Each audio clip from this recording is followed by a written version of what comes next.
Mr. Drysdale will be here directly to take a sailing on that yacht. I know. That's why I'm getting my critters used to riding on the water. I don't recollect them being invited. But I don't care nothing about going neither. Now, Ellie, you're the main reason I'm thinking of buying this yacht.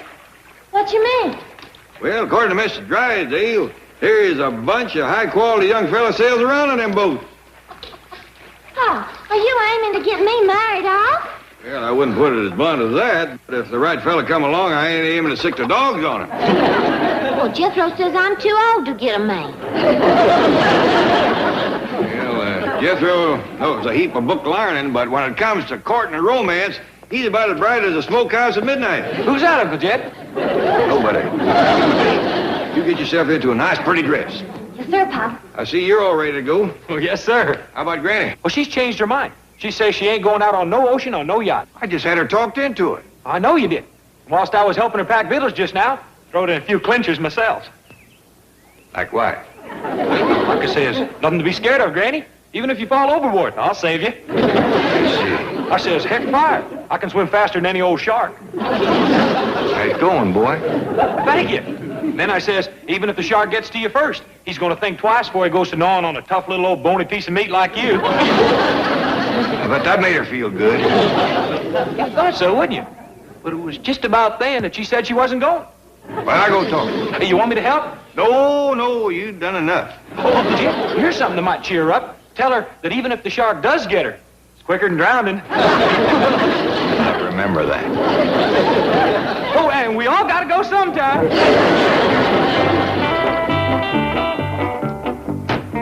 Ellie, you ain't going out on that boat, are you? Sure am, Granny. Well, what will you do if you fall off in the ocean? Well, I can swim. Ain't you ever heard of sharks? Of course I have. Well, what will you do if you meet up with one of them? Nothing I can do. Pa says I can't bring home no more critters. Foolishness. Foolishness, that's what it is. The whole family's gonna get et up. Them sharks is gonna be having Clampett chowder. What's this I hear about you not coming with us? Jed, hill folks don't belong on no ocean. Granny, you done let Jethro scare you. Mr. Drysdale said being on one of them big yachts is just like being in your own house. And I've saved myself a trip. I'm done here. Mr. Drysdale said there's a lot of fun on them big yachts. You can fish off them.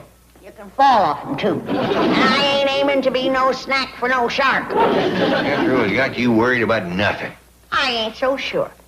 I've been eating fish for 7 years, and they could be carrying a mighty strong grudge. Well, I'm plumb ashamed of you. Jed, I was born on dry land.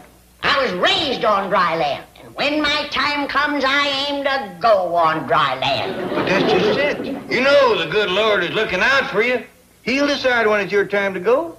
When I go is up to him. Where I go is up to me. Howdy, Miss Jane, Mr. Drysdale. Come on in. Thank you, Jethro. Good to be aboard. Everyone ready, Jethro? No, ma'am. Ellie's still getting dressed. Oh, I'll go up and see if I can be of some help. Hey, Mr. Drysdale, are you in the Navy? No, lad. These are merely yachting togs. Though I do have the look of a seahawk about me. Admiral Drysdale, born to command. Go braid this sleeve, and I'd look every inch the skipper. Well, I thought I heard company. Howdy there. Hey, Uncle Jed, is Mr. Drysdale going to be the skipper of your yacht? Well, now... No, of course not. Here's our skipper.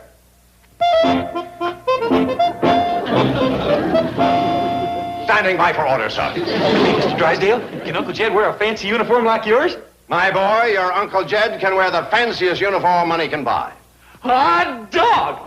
Hey, Granny! Granny, you got to change your mind about going to the ocean. I ain't changing nothing but my clothes. Oh, come on, Granny, please. I ain't setting foot out of this house. Hey, you don't have to. I'll tote you. Jethro, put your granny down. I can't. She's locked onto something. Granny, let go. I ain't letting go till he push me down. I can't put her down till she lets go. That ain't fair. Two again one. Now put her down. she'll get away. Leave go. See, now I gotta catch her again. Yourself scarce, boy. Go take a drive. Where to? Anywhere. Hey, can I get your uniform for you? Yeah, you do. Hey, the fancy one? Sure. Now get it. Now listen to reason, Granny. There's nothing to be frightened of. Come on, Granny. Don't be a fraidy cat. You can coax, plead, and shame-mouth me all you want. I ain't a budger. Why do you have to be so all-fired stubborn? Well, for one thing, I can't get my head out of here.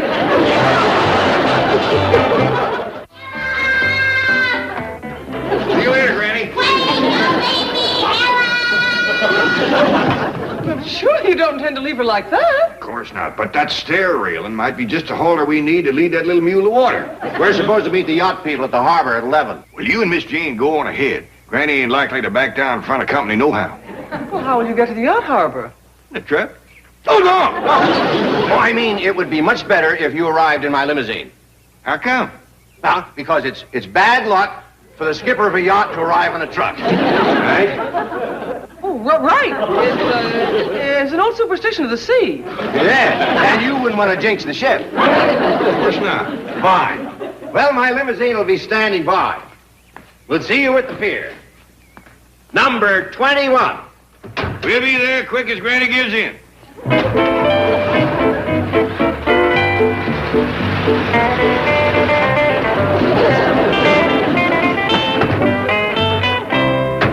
Uncle Jed, wait till you see the uniform I got for you. You're gonna make Mr. Drysdale look like a plucked chicken. How? Granny's got her head caught in the stair rail. Yeah, I know. She says if we'll get her loose, she'll go down the boat with us. It worked. Come on, you. Hey, Granny, how'd you get your head in there? Never mind that. Let's just get it out. I think it'll go through if I put my shoulder against it and shove. No, boy. Maybe it'll help if I butter her head. Never mind, Ellie. How about I turn her sideways and try yanking the rest of her through this way? I think the best plan would be to spread these bars a mite. All of them? No, just these two. Oh. That's a ticket. Fine and dandy. Here, Uncle Jed, put on your uniform. I believe I'll pass that. Oh, please, Uncle Jed. Yeah, come on, Paul. Well, all right. While I'm doing it, you call up to Drysdale, tell the chauffeur we's ready for the limousine. Limousine? According to Mr. Drysdale, showing up in one of them is good luck. Let's do it. He's gonna need all the luck we can get. Hey, can I drive it? Well, I reckon that'd save him a heap of trouble. I'll go fetch it. And leave the truck over to their house. Miss Drysdale might want to drive into Beverly Hills.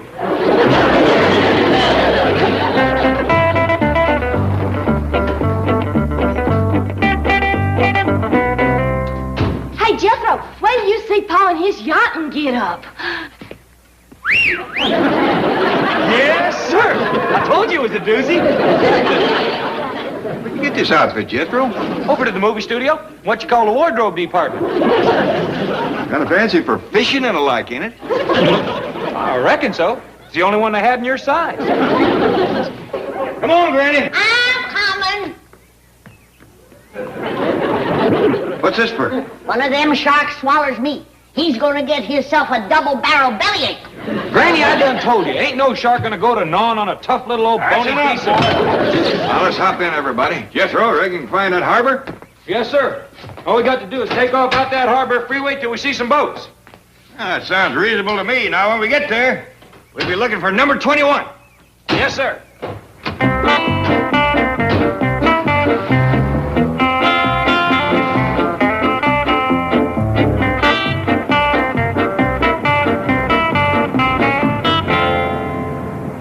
Yonder's a bunch of boats. Reckon it's one of them?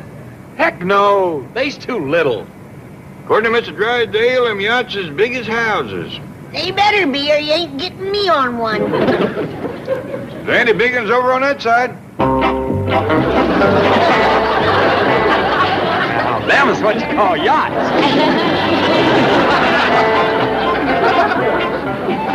Keep your eyes peeled for number 21, everybody.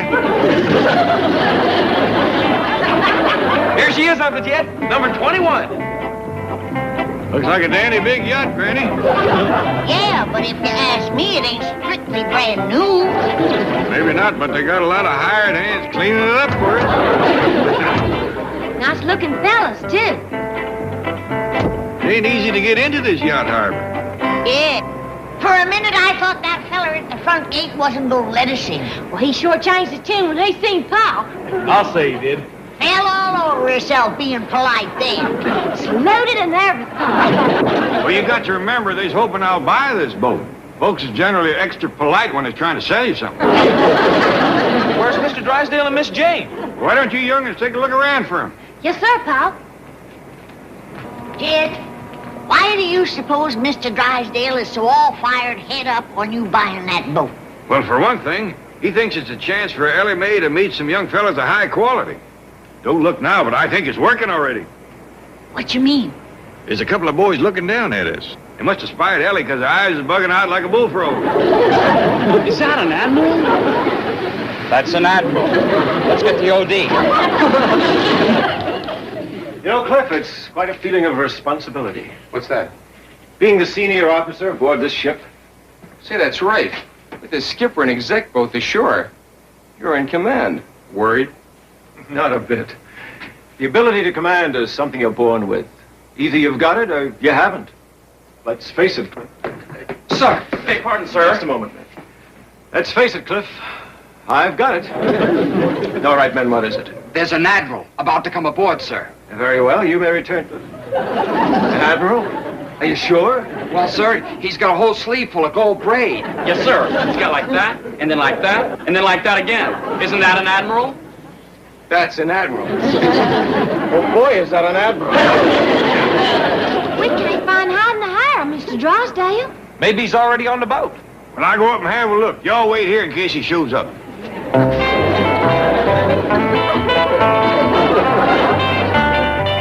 Tell communications to locate the skipper. Alert the crew. Find someone to pipe the admiral aboard. Get 6 men for side boys. Get everything shaped up for inspection. Never mind that. Move! Welcome aboard, sir. This is a great surprise. Honor! Relax, boys. Mr. Drysdale here? Is he supposed to be, sir? Yes, he is. Then he's here, sir. Good, good. Come on up, everybody. Come on, Granny. I've changed my mind. I'm gonna wait in the car. And get round,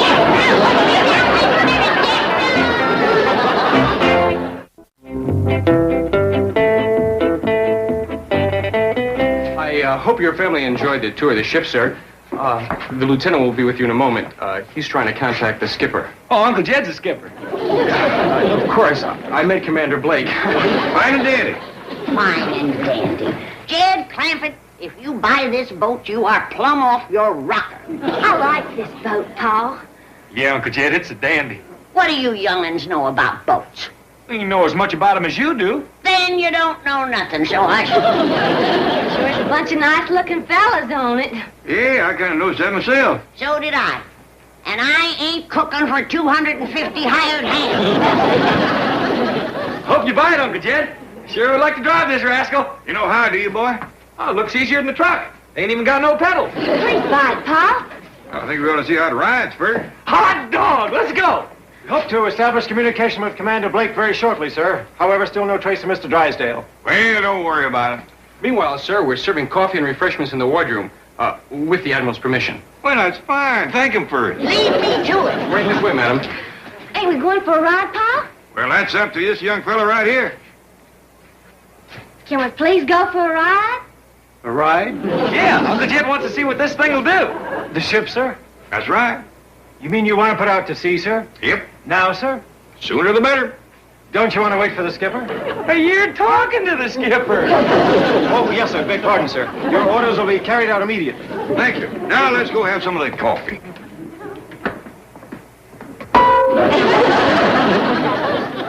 Be nice to raise these doorways tonight. Iron kind of dents a fellow's head. Ain't doing that iron no good neither.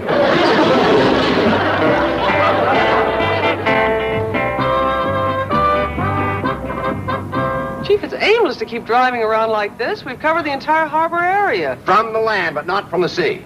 I don't follow you. Well, maybe the Clampetts got to the wrong pier and aboard the wrong yacht. All the really big ones are anchored out in the channel. I suppose that is a possibility. Pull over there where it says speedboats to hire.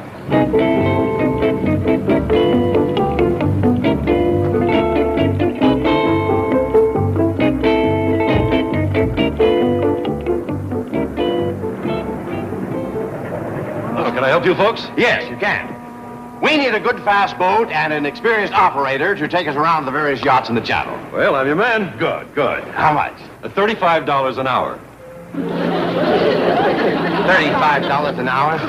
Chief, you've got to get out there somehow. I know. Hey! What's going on? What? Buddy? Don't this thing go any faster? Well, not with one person rowing. You know, your trouble is you're not smooth.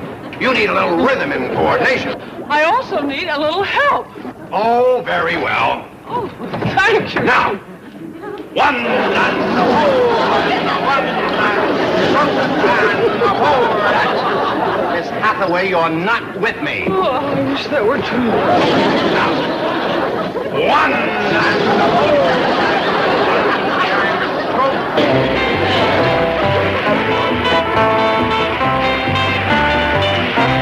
Hey, Uncle Jed, can I drive now? Oh, it's all right with me, but you'd best ask the fella at the steering wheel there. Thank you. Uncle Jed says I can drive for a spell if it's all right with you.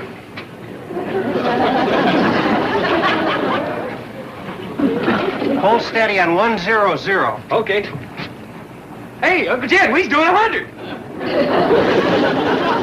Kind of fast if you have to do any turning, ain't it? Well, there's one way to find out.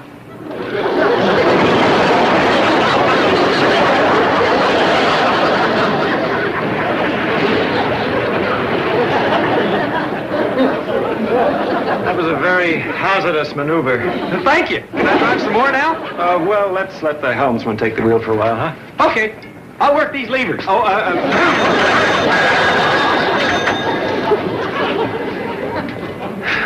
Sir, may I suggest that your family might enjoy being out on deck? Anything going on out there? Well, I could arrange something, sir. Like what? Well, how about a demonstration of our armament system? Firepower capabilities, defense and attack procedures. Sounds all right. Lead the way.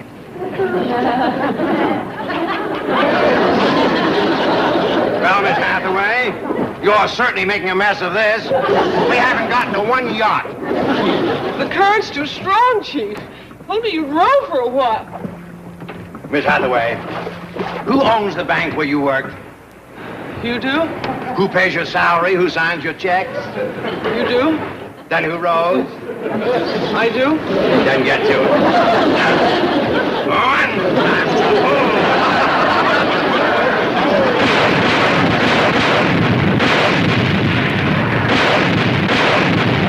Hey, Uncle Jed, you just gotta buy this boat. Why, you and me could do some tall hunting and fishing on this rascal. Look at them explosions, throw that water in the air.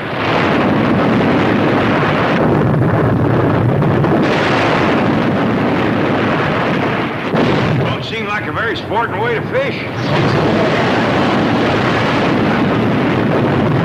I reckon when you got all these men to feed, you can't fool around with no worm on a bent pin.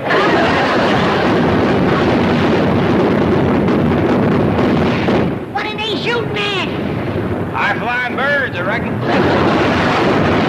I wouldn't want to have to cook them when they get done with them.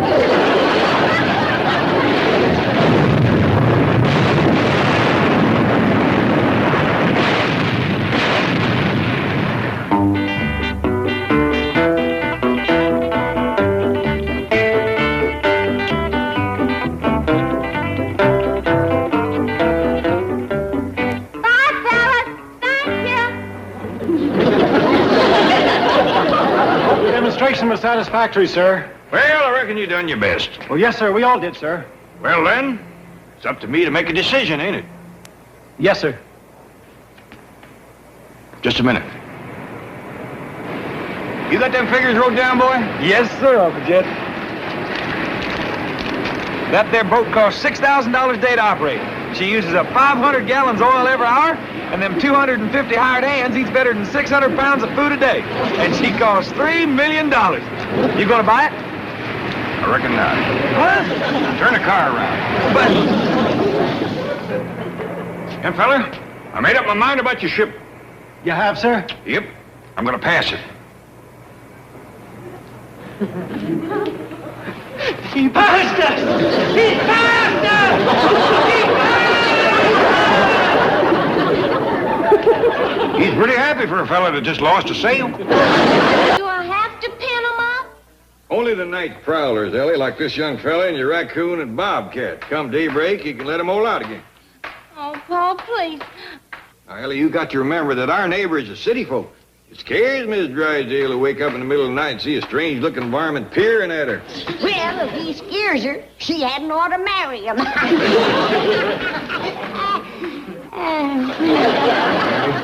This ain't no joking matter. I am determined that we is going to be friends with Miss Drysdale, especially you. Milburn! Milburn! Oh, shut up. Did I hear your sweet voice, Margaret? Yes, you did. The Clampetts are building some sort of a cage, doubtless for more of those revolting animals. Peasants. Peasants! And speaking of revolting animals, how long must I tolerate that feathered imitator? Until Ellie Mae's birthday. She's going to be a present from you and me. How ghastly. You know, I should name this bird Margaret. She's picked up your entire vocabulary. She's even picked up your personality. That's right. Be insulting. You're a typical Sagittarius husband with Capricorn tendencies. Now, let's see. Today... Follow the advice of a tall man. His advice should be to forget about that silly astrology. Oh, dear. Today, make a special attempt to be friendly to your neighbor. Really? Like I was saying, that astrology is great stuff. Surely it must mean the Bensons. They're in Europe. I could phone them. Don't fool around with the stars, Margaret. Now you get over there and start being friendly to the Clampetts. Oh, why did I have to be a Scorpio? Why couldn't I have been a Libra or a Pisces or even a Sagittarius? Good morning, everyone. Morning, Miss Drysdale. Careful, Jed. She's up to something. How would you like me to plot your horoscope? You do it, I'll pluck yours right back again. You know, she threatened me. I only want to introduce you to the mystic powers of astrology. Mystic powers of what? Astrology. Oh, don't be frightened. Just tell me when you were born. She was born about the middle of November, Miss Drysdale. Oh, you're Scorpio the Scorpion. We share the same sign of the zodiac. Here, let me put it on you. She's trying to hex me. When is your birthday, Mr. Clampett? Don't tell her, Jed. Well, it's around the 1st of December. But what is all this? Sagittarius. Make him, Kemp. Perfadoo.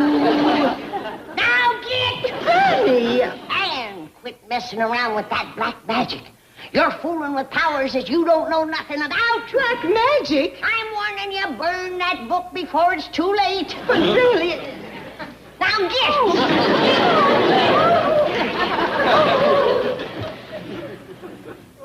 Hey, maybe we ought to find out a little more about that Zodiac and Sagittarius. Don't say them words, Jed.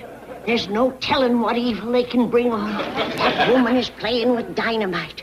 Spell making ain't for beginners. Well, maybe we should have tried to stop her instead of chasing her away. Yeah, maybe you're right. I'll go, Jed.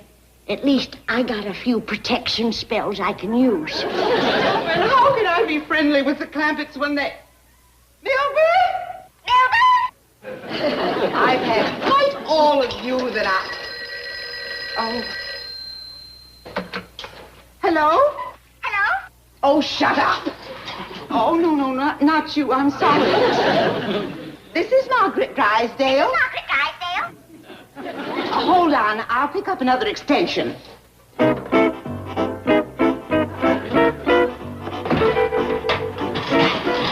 Shoot! My horoscope said nothing being friendly to birds.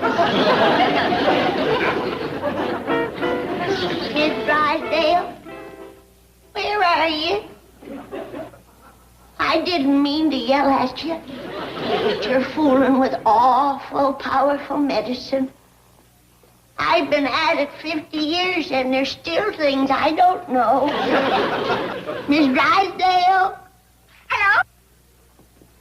Who said that? Hello? This is Margaret Drysdale.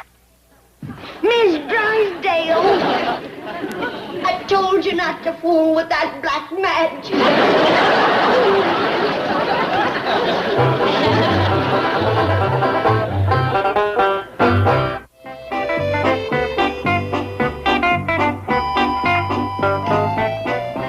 This is the one that's going to do it, Miss Drysdale. Now, like I told you, don't you worry about the cage. I made it loose, so when you change back, you can bust right out of it. Oh, Miss Drysdale, I keep telling you he can't help you. You gotta put your faith in science. Now get a good grip on your perch, hold still, and think human. Rattlesnake rattles, tansy root, armadillo ears, eye of a newt. All my spell-breaking things I done mixed in, put Miss Drysdale back in her skin. Hello? I'm sorry, Miss Drysdale. I've tried everything I know how. Cracker, cracker. How can you think of crackers at a time like this, you old coot? Sagittarius. Oh, don't say that word. I'll get you crackers. Miss Drysdale, I won't say nothing to nobody about your condition. Not to Jed, not to nobody. Just please, don't keep saying them magic words. Well, Granny, I declare if Ellie don't stop bringing home critters. Don't lay a finger on her. But you don't like critters in your kitchen. I like this one. What's all this stuff? I'm cooking. I thought we were going to have stew today. We are. Them's the fixins. Lizard tail? Armadillo ear. It's a new recipe. Kind of like the old one. Run along, Jed. I'm awful busy. Armadillo ear.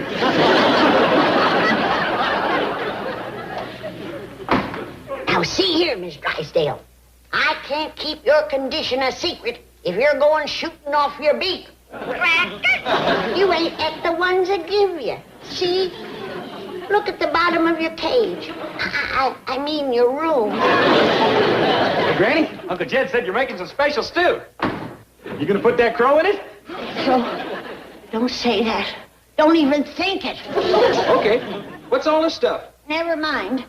It's stuff like armadillo ears and lizard tails, bat wings, and dried newts. Hot dog! How soon do we eat? I'll get. Granny, that is the saddest looking crow I ever did see. Little and scrawny and... Jethro, mind your tongue. What do you mean, Granny? Never mind. Don't ask me. Just be nice to that bird. Okay. Howdy, ma'am. You are the prettiest little bird I ever did see. Hello?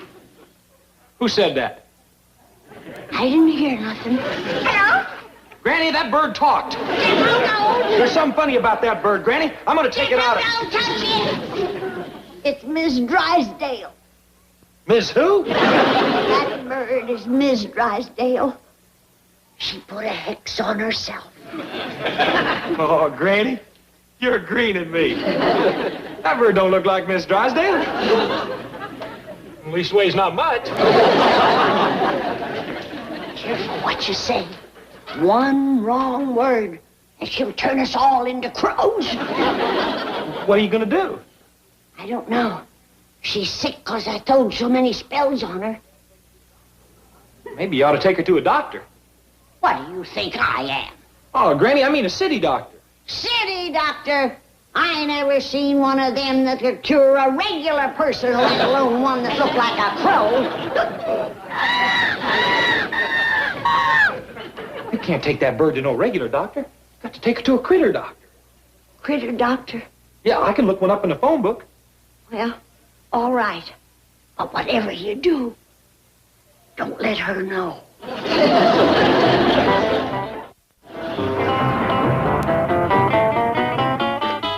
Animal hospital.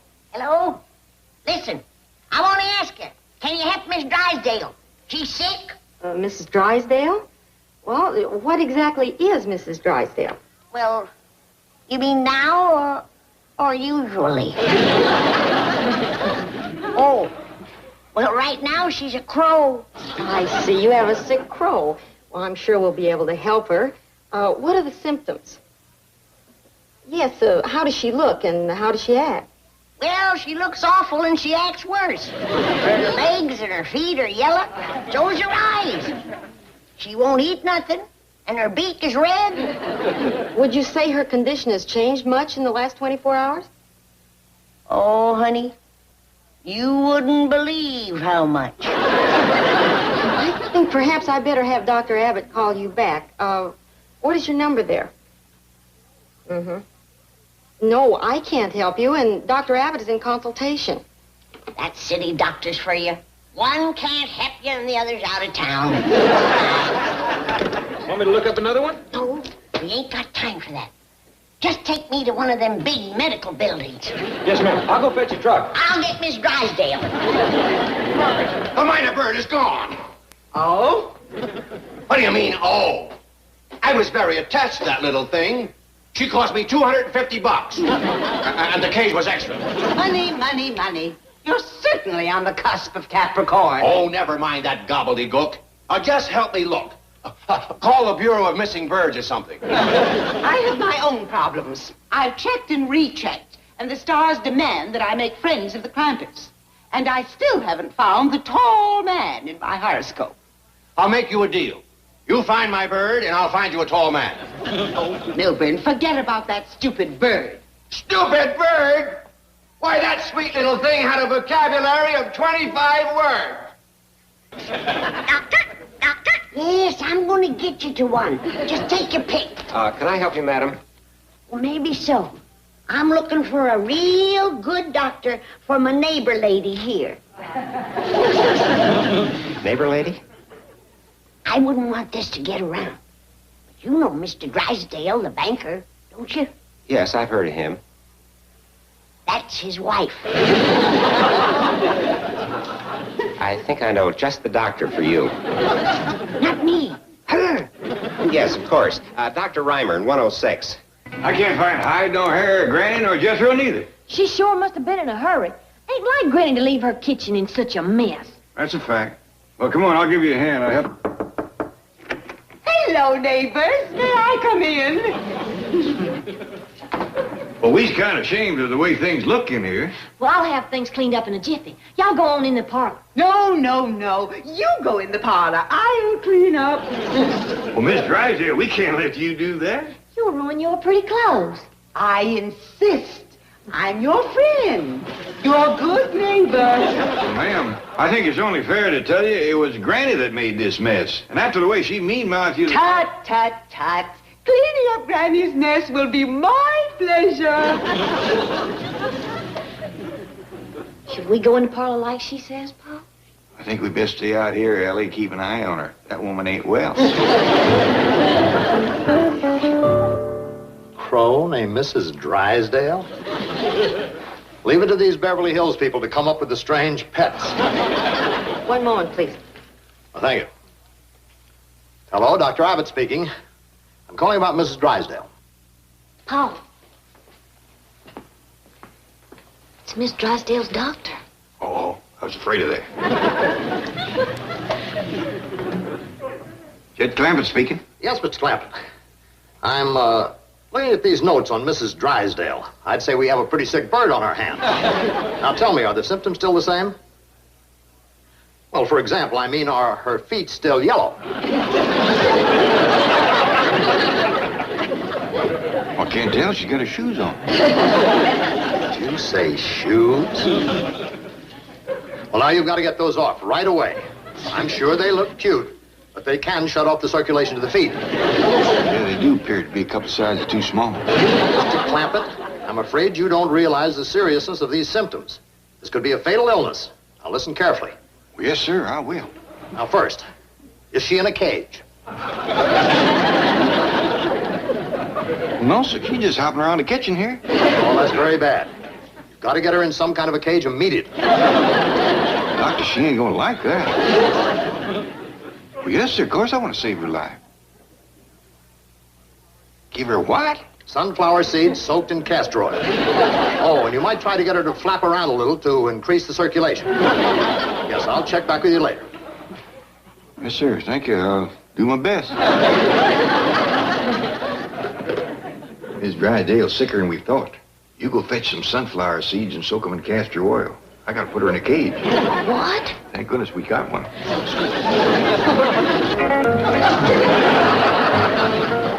Now, to sum up your relationship with Mrs. Drysdale, would you say that you like her as a person? Oh, yes, of course. She's a wonderful woman. I like her fine. Oh, no, you don't. You hate Mrs. Drysdale. Don't say that. You hate her, and you're taking out your hostilities on that bird. It ain't so. Don't believe him. Do you want to get this building turned into a pumpkin? And us into toads? Now, lie down. I still have some questions to ask you. Nothing doing. When are you going to examine her? That won't do any good. Ain't you going to give me no medicine? I'll be very frank with you. I don't know of any medicine that can cure a hostility neurosis like this. Only understanding and love and affection. And it's up to you to find them. I can't do it. Well, I got to admire you. You're the first city doctor I ever seen that admits he don't know nothing. Seek that love and affection. It's the only medicine that can help. All right. Guess I better take you home to your husband, Miss Drysdale. Follow the advice of a tall man. How you feeling, Miss Drysdale? Oh, well, under the circumstances, I'd say quite well. I got something for you. You want me to feed you through the wire? Feed me? Yes, ma'am. Paul says it's something you got to have. Oh, well, if it's your father's advice, feed away. Well, hello, Granny. Mr. Drysdale, I got bad news for you. Oh? What about? Well, I don't hardly know how to tell you. But your wife has been messing around some magic stuff called astrology. You're telling me it's turned her into a real bird brain. And you know? Boy, do I know. He knows. You are, you little fatted fink. None of that. She's got to have love and affection. Well, then you take her home with you because she won't get any around here. Mr. Drysdale. Well, I was going to give her to Ellie as a present anyway. You can't do that. You got to keep her and take care of her. No, thanks. She's been too much trouble already. Did you hear that? And that's another thing. She talks too much. Give her to Ellie. Now, hold on, you good time, Charlie. Remember your sacred oath. In sickness or in health, for better or for worse. What? Tell her you love her. Love her? Tell her, or I'll tell Jed to take his money out of your bank. I love you. I love you. I love you. Now, you see how forgiving she is? Well, I'll leave you two lovebirds alone.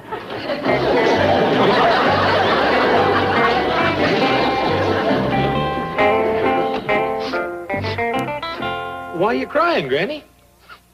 It always warms my heart to see a family back together again.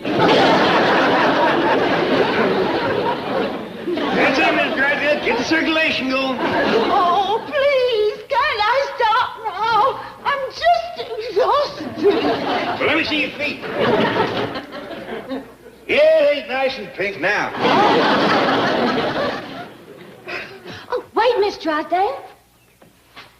You forgot your astrology book. Oh, thank you, Ellie. And in case I don't see you before Friday, happy birthday, Libra.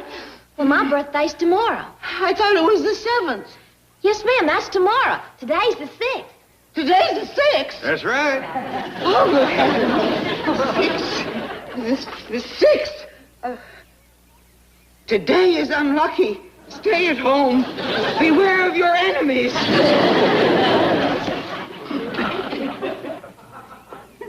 Miss Drysdale, it's you. I never knowed a husband's affection to work so fast. Oh, it's a miracle. You're old. Come on in. Thank you, Ellie. Is your father ready? Oh, yes, ma'am, he'll be right down.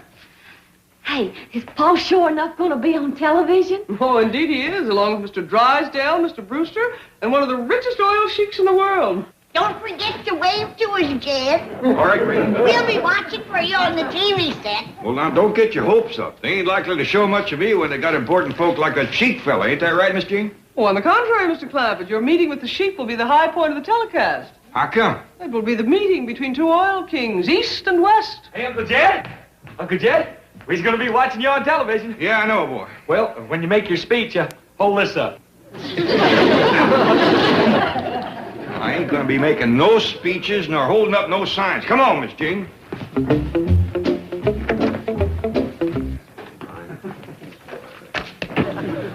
Well, it's almost time to go on the air. Are there any further questions? I have a question for the sheik.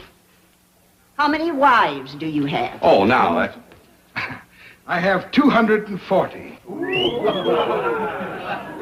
However, now that I am associated in this American oil venture, I hope to be able to afford many more. How do you feel about that, Mr. Clampett? Well, with that many wives, a fella could be pretty sure of coming home at night and finding at least one in a good mood.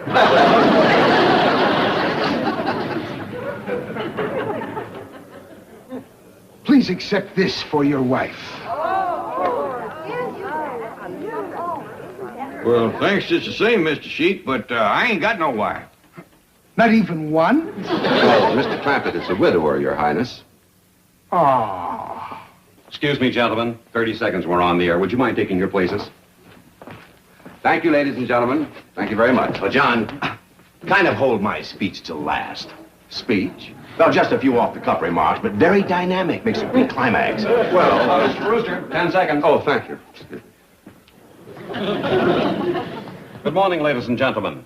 This is Bill Baldwin speaking to you from the boardroom of the OK Oil Company, which is today the scene of a very important news event, the meeting of two oil kings, Mr. J.D. Clampett of Beverly Hills. Look, there's Uncle Jed. Looky, Duke, it's Paul on the television. Wave, Jed, wave. The ruler of that desert kingdom of Tahir, Sheik Ali bin Abed. Who's that goomer? That there's the sheik. How come he's wearing bedclothes? Them ain't bedclothes, them sheik's clothes. And so, ladies and gentlemen, we hope that you've enjoyed this, and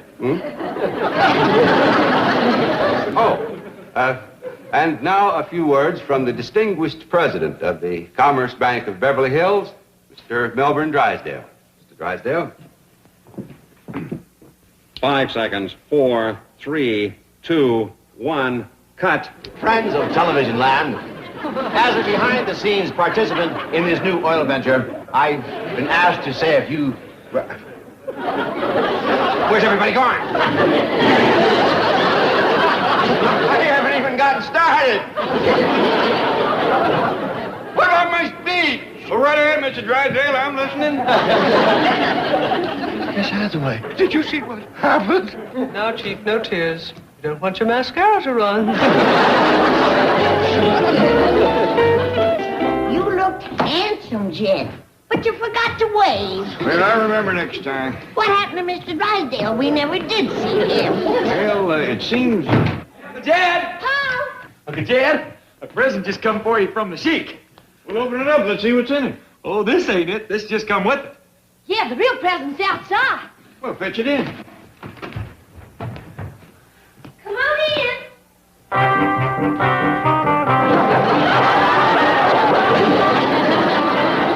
What in the sun? Birmingham Hill.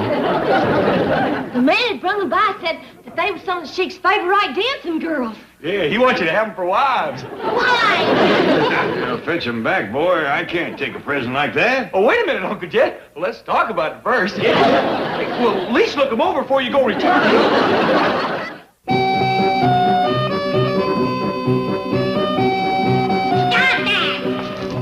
No more hoochie coochie. No more squirming. Stop that wiggling. Hold it. Now you stay right here. Ellie, let's go upstairs and get some clothes for them. I thought I told you to get to the kitchen. I like it better in here. Let's get some decent clothes for them girls. You can see plumb through them flimsy things they're wearing. Yes, indeed.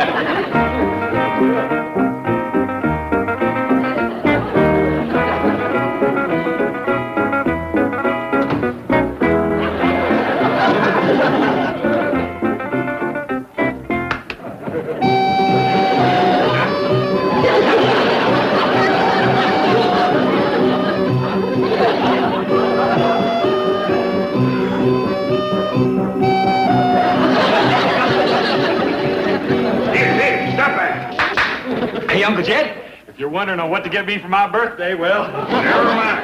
Now, girls, I couldn't catch up to the fellow that brung you, but don't worry. I'll see you get back to your chic. You chic. We belong you now. Oh, no, you don't belong to me. Hey, Uncle Jed, don't go fighting with your wives right off. She ain't my wife. Now, I got Mr. Drysdale on the telephone.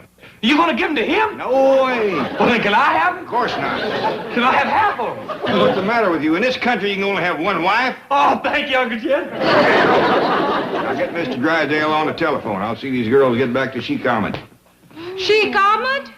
We not please you, great Sheik? Oh, yeah, you're dandy girls, but I ain't no Sheik.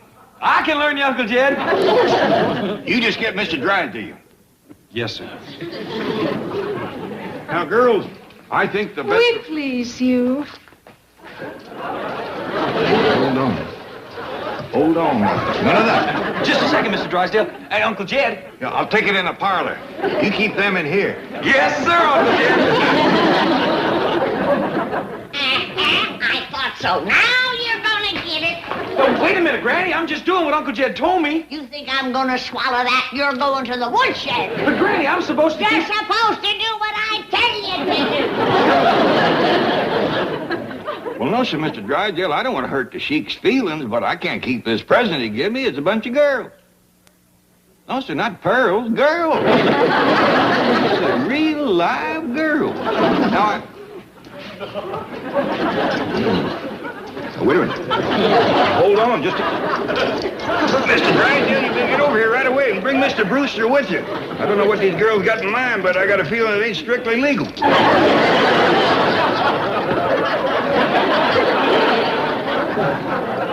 Now, let's consider this problem calmly. Above all, we must not offend the Sheik. I agree. So, what's the solution? Simple. Jed Clampett keeps the girl. Oh, I don't mean permanently. Just until the Sheik goes home a happy man. Then we split them up. There's a real shortage of domestic help, John. Those girls work for nothing. You can't be serious. Listen, this deal can mean millions to my bank. This deal can mean millions to my oil company, too. Good. Then we agree. No, we don't. Now, I think you'd better let me handle this. I let you handle my television appearance. A $40 makeup job down the drain. Sorry to keep you waiting, fellas, but I figured I better change into my good clothes if we're going to confab with the Sheik. Yes, we were just discussing how to handle him. I'll handle him for you. I'll learn that rascal to run around wearing bedclothes and giving away girls. Oh, Granny, please. The Sheik cannot be insulted. Just give me half a chance. Why don't you go help Ellie Mae change into a nice dress? She's done changed. Well, then check on the dancing girl. I got him locked in my room. Well, then check on Jethro. I got him locked in his room.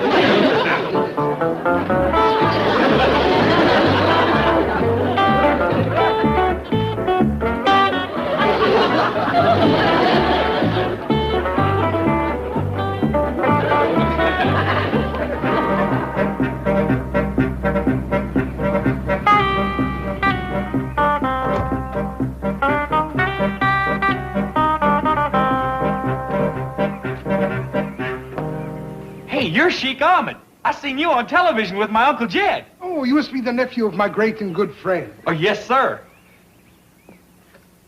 Please accept a small gift as a token of my esteem. Well, thank you. It's awfully nice of you, but ain't you got any more presents like you give my Uncle Jed? Oh, you mean the dancing girls? Yeah, that's it. Man, I mean, they got rings, cufflinks, neckties, back right off the map. I'm delighted that my gift has found such favor. It sure did. Hey, come on in. Boy, would I like to be around your place at Christmas, just to help wrap. Palace of my brother is very... By the beard of the prophet, what a vision of delight. Never have these eyes beheld such enchanted beauty. Who is this divine enchantress? Oh, you don't mean my cousin, do you? Oh, her face is so fair as to confuse the sun. Her hair a cascade of golden moonlight. Her eyes, twin pools of rapture. Who's he talking about, Jethro? Dogged if I know. Oh, I speak of you, princess of the heavens, moon of my delight, oasis of my desire. Jethro, you better go get Pa and Granny. You go fetch him. I'm supposed to be locked in my room. Oh, she flees like a gazelle, and with her goes my heart. Tell me, my son, is she free to reign over my harem? Huh? Don't tell me she's wed to another? Oh, you mean married? Heck no. Uncle Jed's been trying to get her hitched up. There's Granny. Excuse me, Mr. Sheik.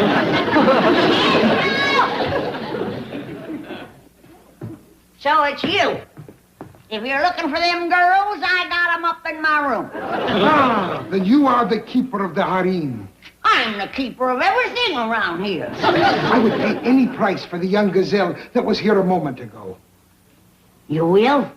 1,000 pieces of gold, 100 goats, 50 of my swiftest horses. Sold! I'll catch him for you.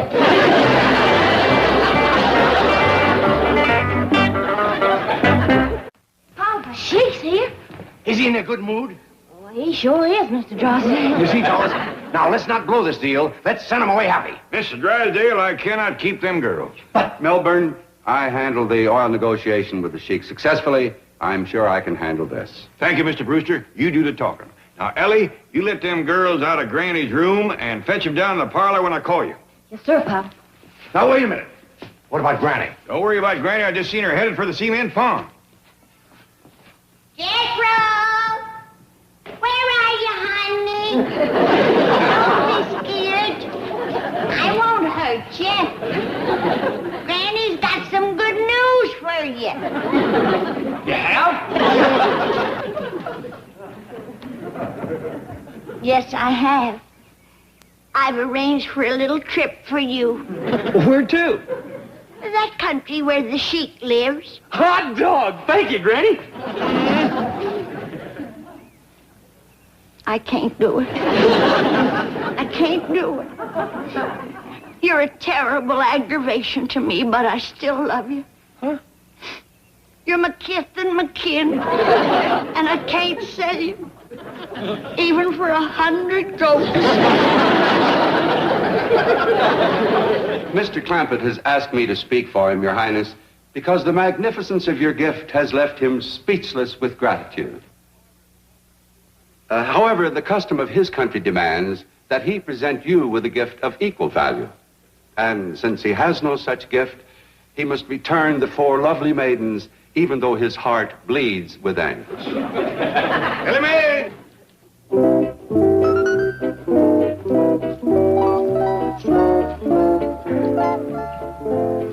Let my brother's heart bleed no longer. He does possess a gift equal to mine. I do? What's that? This sparkling gem, this dazzling beauty. Oh, but Mr. Sheik, this here is my daughter, Ellie Mae. Sheik Ahmed, surely you're not suggesting that Mr. Clampett trade his daughter for your dancing girls? Of course not. I will add into the bargain 1,000 pieces of gold, 100 goats, 50 of the swiftest horses. Yeah, hold on. Sheik Ahmed, this is not a... Gentlemen, let's hear the man out. I think you and the girls better wait in the hall. Mr. Sheik, I reckon you do things a mite different where you come from, but my daughter ain't for sale at no price. You're a shrewd bargainer, Mr. Clampett. But hear me out. I will also give you 200 sheep. Hear that? Have you fellas priced lamb chops lately? You out of your mind? Well, he's been wanting to get Ellie Mae married. The Sheik's a good-looking fellow. With a little haggling, I'll bet we can get him up to 400 sheep. This is better, my friend. Now we can bargain man to man. Mr. Sheik, I don't think you quite realize what you're asking me to do. Oh, on the contrary. I've sold many daughters. What dickens you say? Yes, but not at the price you are asking me to pay. Well, Mr. Sheik... Very well. 200 goats and my royal camel. Your royal what?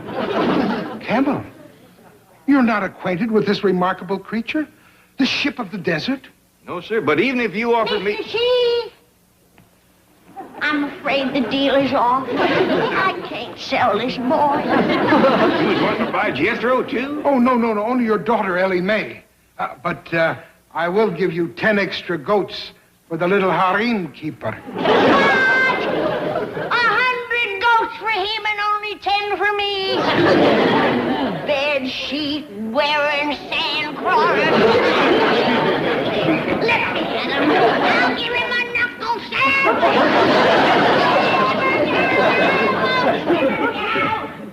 Never have I had such difficulty buying a simple little thing like a wife. You really want my cousin Ellie when you got all them pretty dancing girls?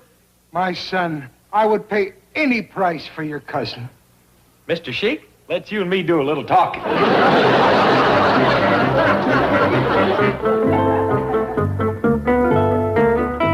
John, will you listen to me? I did what you said. I came back to the office, and all of a sudden it hit me. The Sheik probably fell for Ellie Mae because she's blonde and American. So we substitute another blonde American girl. But I got one, and she's here now. Come in, Miss Hathaway.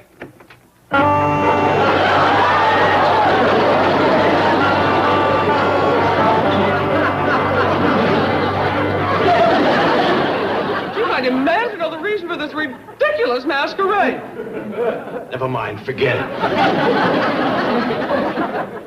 Hello, John. It's back to the drawing board.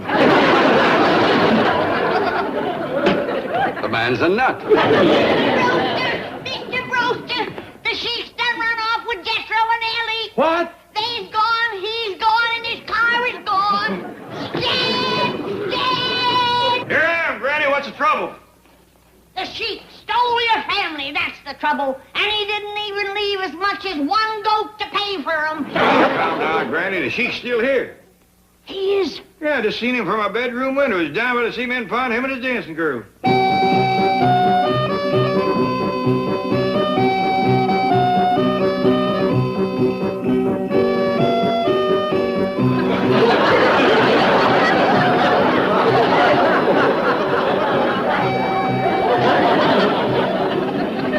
Excuse me, Mr. Sheik, could I talk to you for a minute?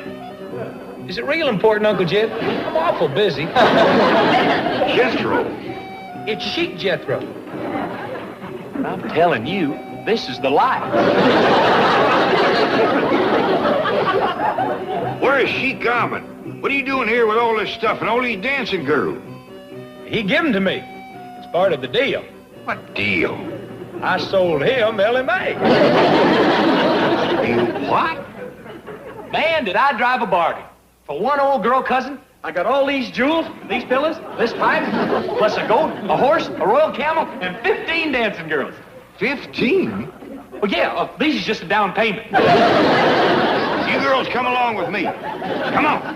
Hey, wait a minute, Uncle Jed. Hey, listen. Wait a minute, Uncle Jed, listen. You can pick yourself 4 out of the next batch. Boy, the minute you get a good thing, everybody wants in on it.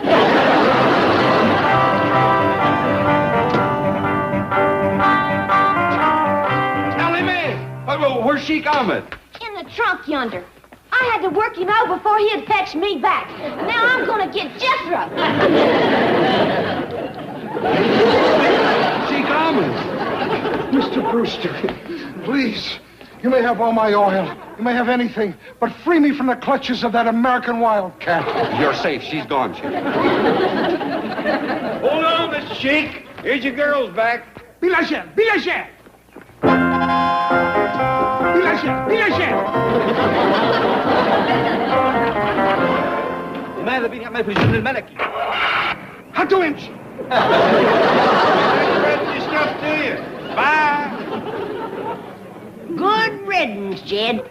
Remember that fancy livestock he promised you? Yeah? Miserable. How do you know? Take a look. Ain't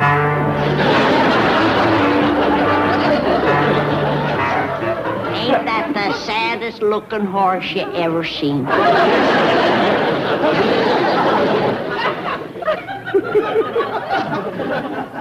Pitiful. Pitiful.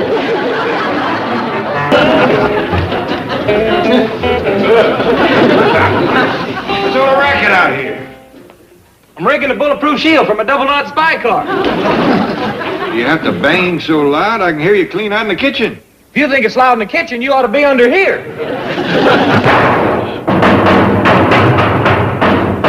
Jethro? Hey, boy. Yeah, Uncle Jed, what? Why don't you do your pounding with a tub up? That way you could see what you're doing and it wouldn't be so hard on your ears. Yeah. Uncle Jed, you know something? You're smart enough to be a double-knot spy yourself. You want to come with me to the West Indies and join up? West Indies? Yeah, that's where double knot 7 is right now. I think I'll pass it. It's a lot of fun. Pretty girls, danger, excitement. I thought you had give up your double-note spying. I can't, Uncle Jed. It's in my blood. I'm cut out for all that fighting and loving. Well, there you was right keen on being a brain surgeon. Why, them rascals don't even lay in the same kraut barrel with the double knots. Why, a brain surgeon might go for days without doing no worthwhile fighting or loving. That's my ejector seat. Yeah, I know. Well, you're bound and determined, huh, boy? Yes, sir, Uncle Jed. The minute I read old double knot 7 was over there in the West Indies, I said, Jethro, pack up and get going. What's all this stuff? Oh, this here's my iron hat. This here's my double knot spy coat. Got all the tools of the trade in here. Weapons, disguises, telegraph set. Yeah, I know about your spy coat. You don't know I got it armor plated. I'm a walking tank with this on. Fine, boy. What's all this other stuff? This here's victuals for my trip. How far is it to this here West Indies? Oh, it's way over yonder. Clean the other side of Kansas City. Well, couldn't you live here at home and do your work in town? No, sir. Double knot spies ain't got no Beverly Hills office. Can you open one? Just between you and me, I ain't a real for sure official double knot spy yet. How come? Just can't find out where to go to join up. I see. That's why I got to drive to the West Indies. Well, maybe if you opened up an office here and done a real good job, they'd hear about it and come to you. You reckon so? Well, it's worth a try, and it sure beats driving clean the other side of Kansas City. I'll stake it to the rent. I'll pay you back quick as I save my first country. Oh, don't worry about that. I'll call Mr. Drysdale and see has he got an empty office in his bank building. Jethro, grab that chicken. I got a job for you. Bye, Uncle Jed. Hey, tell Mr. Drysdale I'm on my way.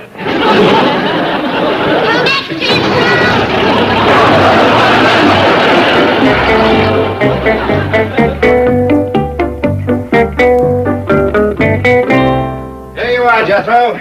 Just the office you've been looking for. Jethro? Mr. Drysdale. Man, this sure flattens out a feller's arches. Why are you wearing this heavy coat on such a warm day? Oh, I can't tell you just yet. It's top secret. Oh. Well, go on in and take a look around. Go ahead. Mr. Drysdale, could you give me a little shove to get me started?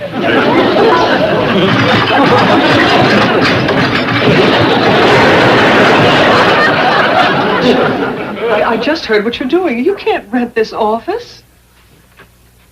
Who says I can? Well, it's the only vacancy in the building, and the Baker and Associates have been waiting 6 months for it. They're moving in this afternoon. How much money have they got in my bank? Well, none. Mm-hmm. Well, Jed Clampett has a bundle, and he wants his office for Jethro. Now, who do you think's going to get it? Well, Jethro, how do you like it? Who's Jethro? Didn't know it was me, did you? This is just one of my disguises. I got a whole slew of them. Why do you need disguises? Miss Jane, when a fella lives close to danger, he's got to be ready for anything. Help me up, would you?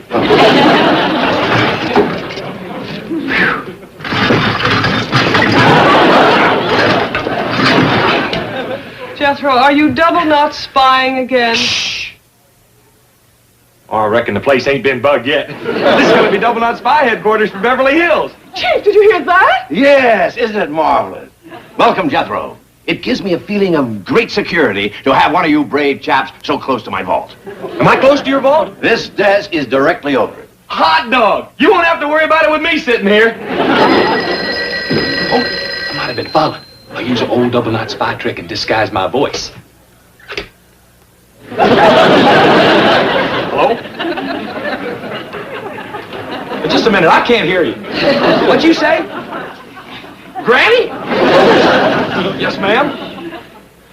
Yes, ma'am. I'm sorry. Yes, ma'am. All right, I'll come right now. Leave my spy headquarters open for me, will you? I got to get home and tote Granny's victuals back into the root cellar and pluck a chicken. Jed, you just can't turn him loose in downtown Beverly Hills. Granny, let him get this spy stuff out of his system. Couple of days, he'll be wanting to be a streetcar conductor again. Shooting nickels and dimes out of one of them money squirters. All ready, Pa. Bye, Granny. Where are you going? Well, down to Jethro's spy office. Pa says I can be his secretary. Jed Clampett? Well, he can keep her eye on the boy. Keep him out of mischief. And she might just meet a fella or two. Well, all right. If you find one you like, fetch him home for victuals. Yes, Granny. Well, I'm all done. See you later. Wait for your secretary. My what? I told Girlie she could work for you down to the spy office. Oh, no!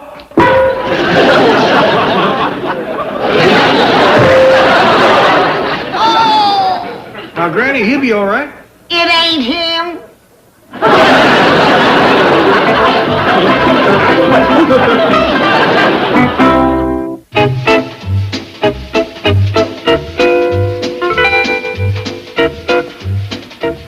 Chief, I have not been able to reach Mr. Baker. He's going to show up any minute expecting to move into 205. You leave Baker to me. Just see that Jethro's happy. Speaking of Jethro, the building custodian says he's installing all kinds of crazy things up in that office. Good. He's happy. And so am I. His uncle's paying for it.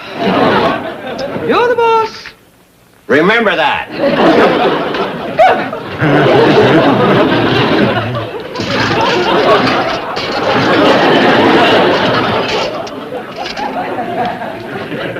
Didn't know it was me, did you? Jethro.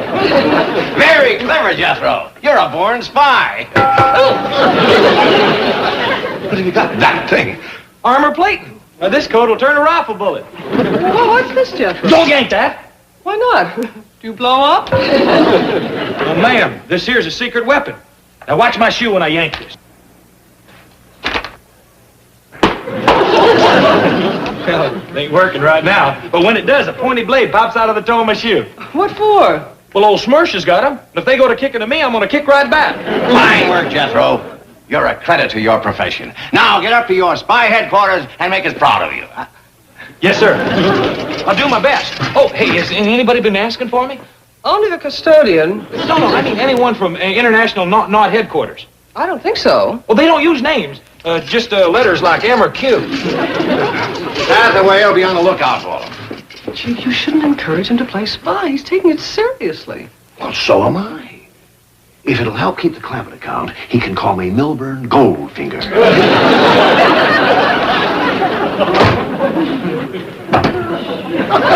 Don't be scared. It's me in disguise. Oh, remarkable. But thank you. Now, if M or Q or anybody with knots in their names comes looking for me, be sure to send them to my office. I'll do that. Doggone, I sure wish I could get that blade to pop out of my shoe before they come. Oh! Oh! What's the matter? I must have put it in backwards. Oh, that's smart. Are you all right? Sure, I'm a double nut. And I'm gonna put this back on just in case I go to crying.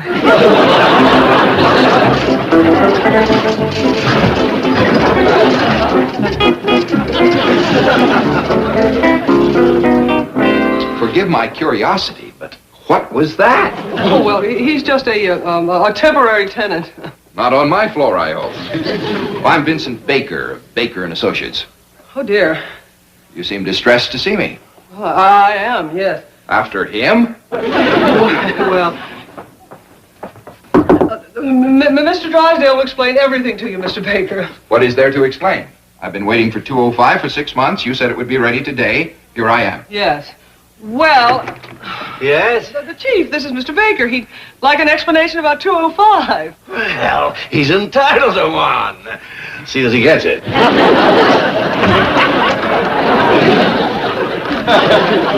Well, looks as though it's up to me, doesn't it? Yes, it does. Tell me, have you ever seen a James Bond movie? As a matter of fact, I've seen them all. Oh, good. That will make it easier. You see, Mr. Baker, the nephew of our largest depositor fancies himself another 007.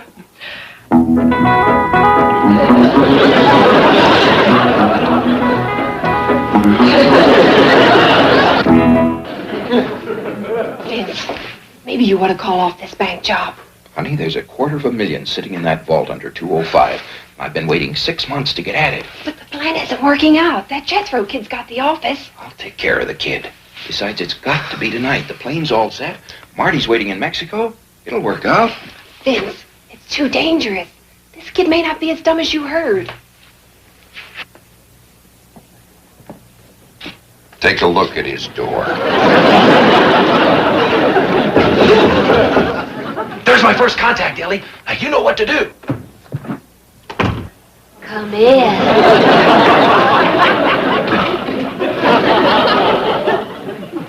How do you do? Hi. We'd like to see Spy Bodine, please. We're from London headquarters.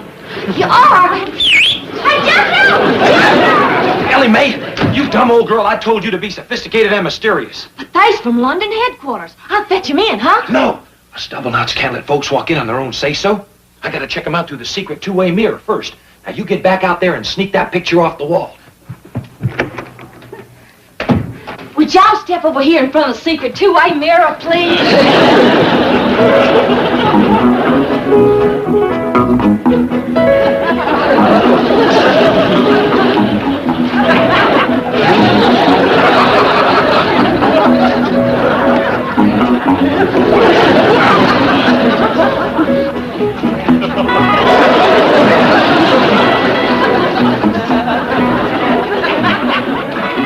Still worried, darling? No, I think tonight's the night.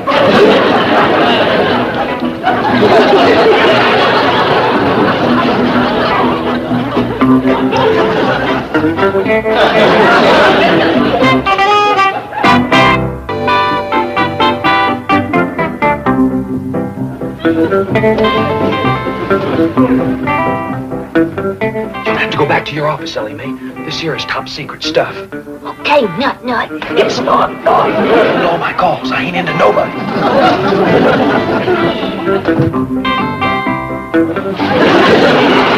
Oh, you ain't mad at me for opening up a Beverly Hills headquarters without your say-so. It is slightly irregular. Quite. It's the only way I get you to notice me. As a matter of fact, we've had our eye on you for some time. Right, Kay? Right. K? J? K? L? Gee whiz, you're higher than them. Yes? What's your initial? Oh, I'm Jay.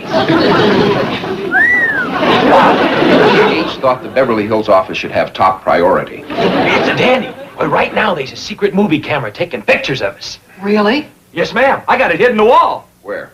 Oh, right over here. Let's see. Where did I hide that rascal? Uh-oh. Must have plastered over the lens.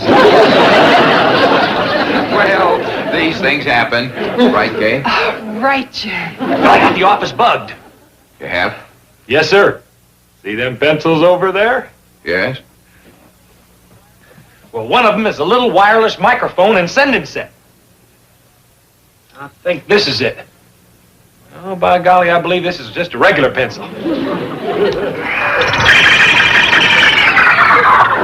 I guess I was right the first time. Well, anyhow, everything we've said up to now has been recorded on tape. We'd like to hear it. Yes, sir. I got a tape recorder hid right here in this drawer.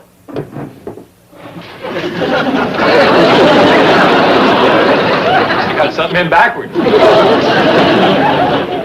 Maybe I can remember everything we said. Let's see, when you first walked in, you said that Never mind. How am I doing so far? You mean there's more to show us? Well, yes, ma'am. I got something in this closet Q section ain't even got. Wait till you see. Right under that desk, sweetheart. 250,000. But how do we get rid of the goof? We don't. We let him dig through the concrete. What? They'll think he's just putting in another spy gadget. And when he's through with the noisy work, tonight I'll come in with the cutting torch and... This here's my armor-plated spy coat. I got a rig with a tear gas squirter. Now step back and watch this.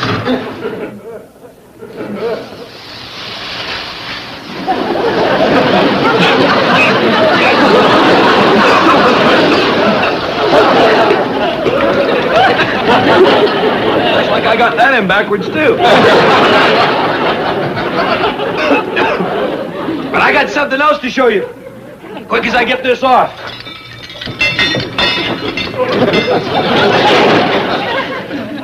Now watch my shoe.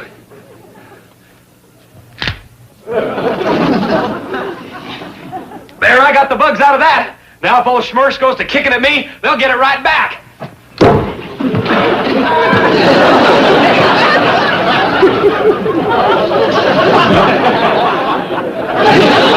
Anyway, that's how it works.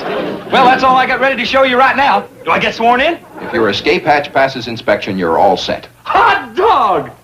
My what? The escape hatch under your desk. I ain't got no escape hatch under my desk. Did you hear that, Kay? I can't believe it, Jay. H must never know. You mean I'm supposed to have a hole in the floor to get through? That's the first thing you should have prepared. But I can't make one there. Did I hear a potential 00 spy say he couldn't build an escape hatch? Well, not under that desk, you see. Let's go. Too bad. He was doing so well. Had a perfect score up till there. Give me another chance, please. Wait a minute, listen. Sorry, we're leaving town tonight. I'll have one by then. Is that a promise? Cross my heart and hope to gas myself. What do you think, Kay? We'll never find another brain like his. He's a 00 if I've ever seen one. Very well. But keep it top secret. Gee, thanks, Jay. You too, Kay. I'll have it ready when you get back. Hot dog! LMA, you and me's trading offices. Well, how come? I gotta cut a hole in the floor, and there's a steel ball under mine. I'm sure Mr. Drysdale will want to show you Jethro's office personally. Who's there? That you, Baker? No, Chief, it's the Clampetts. Oh. Come in. Awful nice of you to have Miss Jane fetch us down. Oh, not at all. I thought you'd like to see what nice accommodations we've given Jethro. Hope he ain't being a double-knot nuisance to you, Mr. Drysdale. On the contrary. Yes, the Chief was just saying having Jethro here makes the whole building more secure. Where you going, Jethro? I'm gonna climb up on your desk and jump through that hole I chiseled in the floor. Well, ain't no hole there yet. There will be. Help me up.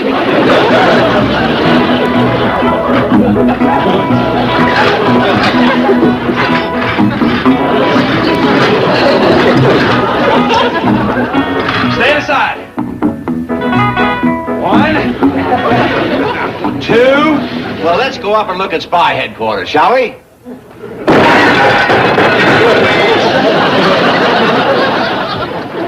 Jethro!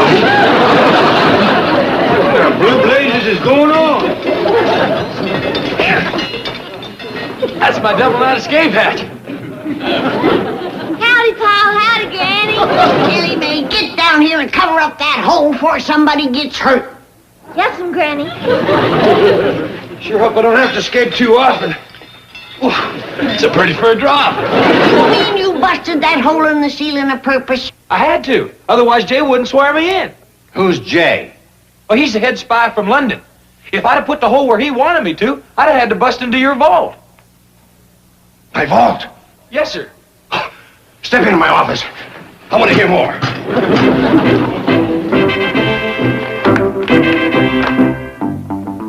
See him on that page? No, sir. How about this page? There he is. That's old Jay. It's Tony the Torch Montanero. Alias Vincent Baker. Alias Vince Vecchio. Alias Gene Booth. Alias Bob Graham. Boy, has he got disguises, huh? Ellie, you covered the hole, didn't you? Yes, ma'am, Granny. I sewed the carpet back over it.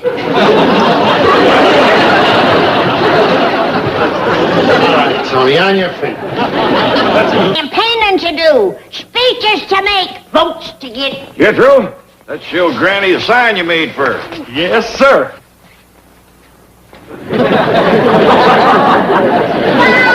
dingies! That's a Jim Dandy. It sure is, and we're going to put it on the side of the truck quick as we get to Sibley. Wait a minute. Here comes Miss Drysdale. I want her to see it.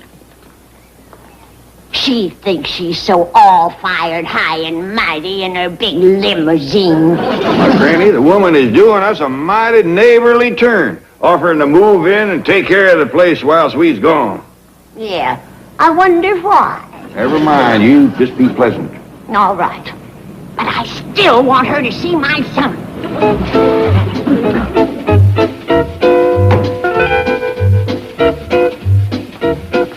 Howdy, Miss Drysdale. I'll take that young fella. Well, Mr. Clampett, here's your housekeeper all ready to go to work. Yeah, well, it sure is uncommon kind of you, and we's all mighty grateful, especially Granny. Granny, come say howdy to Miss Drysdale. Be right there, just checking something. Fine boy.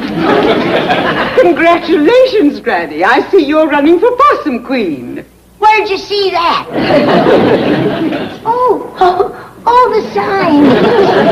Well, it was kind of forced on me, but it's a great honor if I win. Being Possum Queen is about the highest honor that can come to a woman. Last year it was Lady Bird.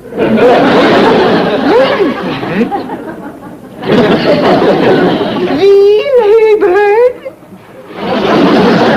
Lady Bird Hacklemeyer.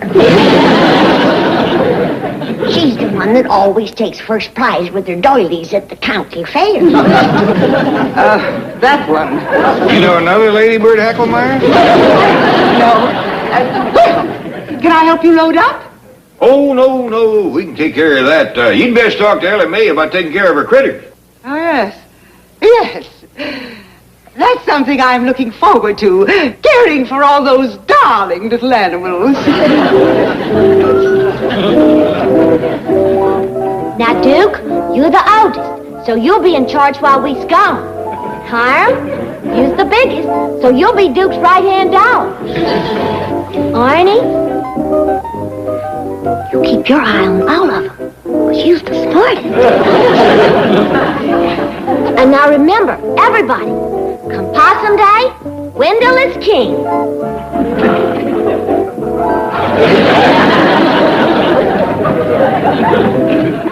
You reckon this is enough lunch, Jed? Yeah, Granny, that ought to be enough to get us plumb home. Anything else to load? Yeah, boy, put this in the truck. Oh, yes, sir. What is it? Lunch. Hot dog. Didn't you pack nothing for the rest of you? Granny, look at there. Miss Drysdale's treating Ellie's critters like they owed her money. I still say we's gonna find her sugar is mostly sand. You've been grousing for 3 years because Miss Drysdale ain't a good neighbor. Now she's trying to be one, and you're still pecking at her. Jed, I've heard of sweet milk turning sour. but never the other way round. Ellie says she'll meet you on the truck around front. Now, have a wonderful trip and enjoy the festival. Too bad you don't have one here. Yeah, we wouldn't have to go if Beverly Hills wasn't so backward. Well, we are, and you wouldn't want to miss the honor of being queen. It ain't just the honor. Why, there's a fortune in prizes.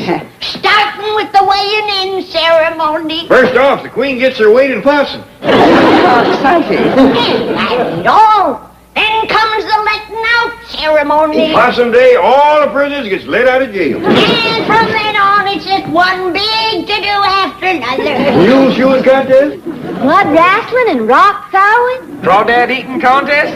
Prizes for the longest hair and the biggest feet. Keep talking like that, and Miss Drysdale hop right on, go with us. Ain't that right, Miss Drysdale?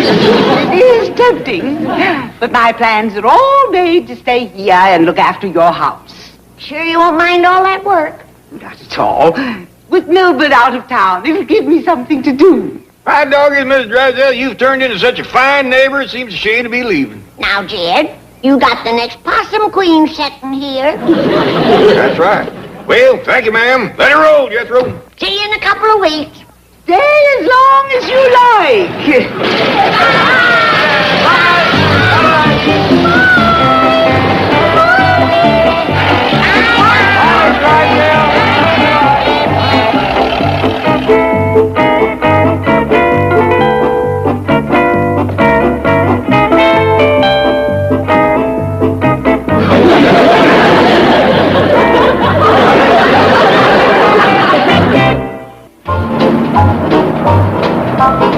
So, when I got a chance to fly back with Pendleton in his private plane, I figured why stay till Saturday. I'm saving airline fare, hotel bills, meals, taxis, comes to a bundle. Good sound economic thinking, Chief. Well, it isn't just that. I'm a sentimental so-and-so. I had to get back to my loved ones. How sweet. Yes, sir, when we get to the bank, I'm going into that vault and fondle every bill. For a foolish moment there, I thought you were talking about your family. Oh, I called Margaret from the airport. She was next door helping the neighbors pack up to leave. I thought the Bensons were in Europe. They are. The Clampetts! Step on it!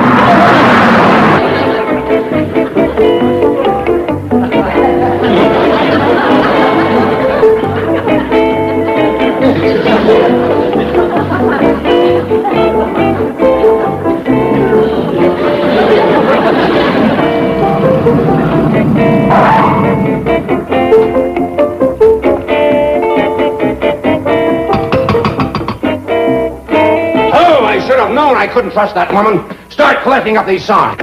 Well, welcome. You're the first customer. Melbourne! Oh, no, you don't. You're supposed to be in Chicago. Never mind Chicago. What do you think you're doing? Where are the Clampetts? What have you done with them? Why are you selling this house? I'm not going to talk to you until you stop shouting at me. Okay. I'm not shouting now. Talk to me. That's better. Well, how are things in Chicago? Did you see Aunt Beatrice? Not that kind of talk! I want to know about the Clampetts! You're shouting again.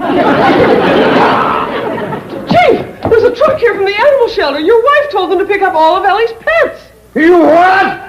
Still shouting.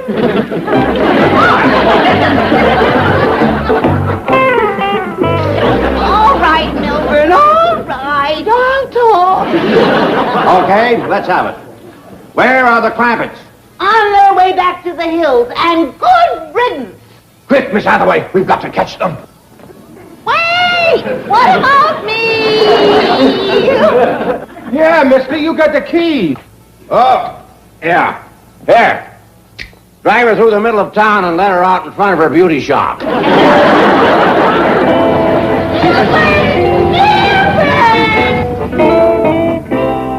Chief, it would be sheer folly to go dashing about in every road to the east. But if we organize an intelligence search... All right. Alert the highway patrol, missing persons, the FBI.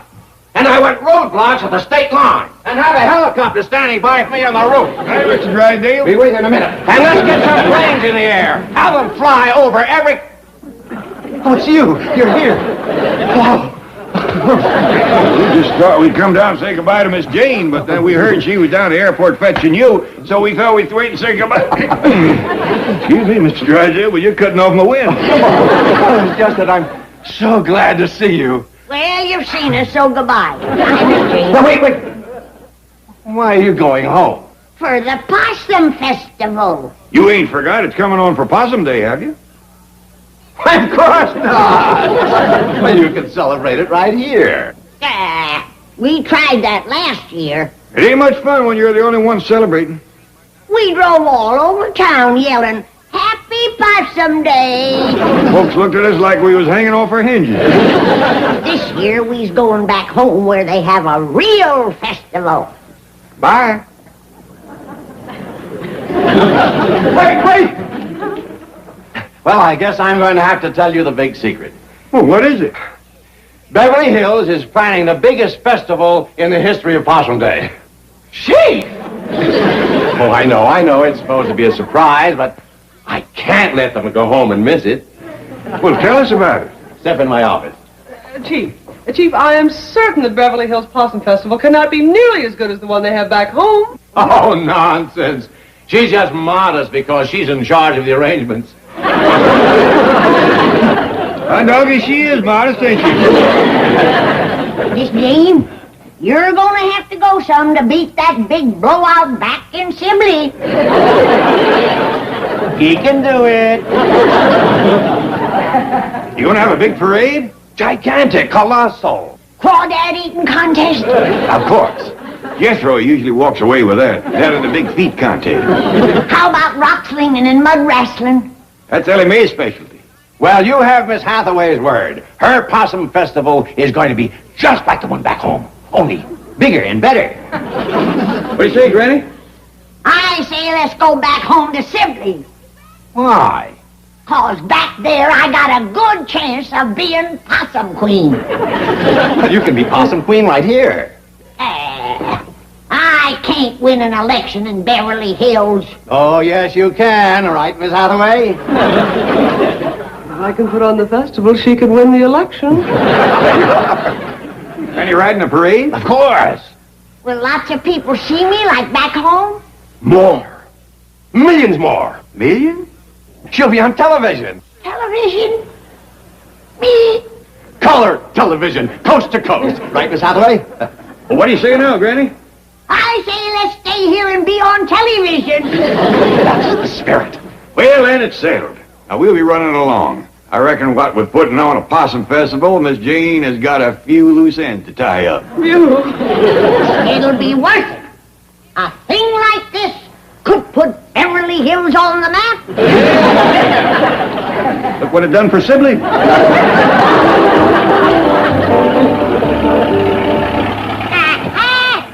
It just hit me.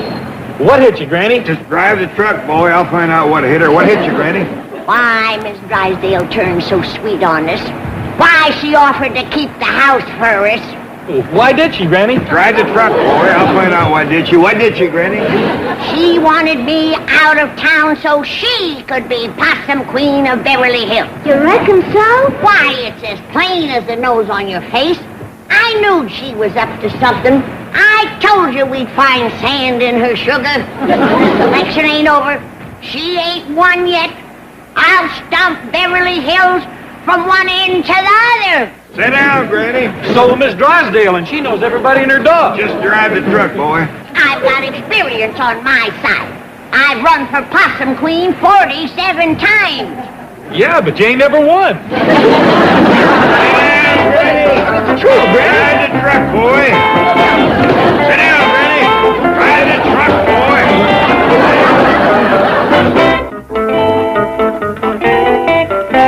No, the Clampett mansion is not for sale. Those signs were a mistake. Now, will you real estate guys please stop bugging me? Excuse me, Mr. Drysdale, but Mr. Clampett is calling for you on line 1.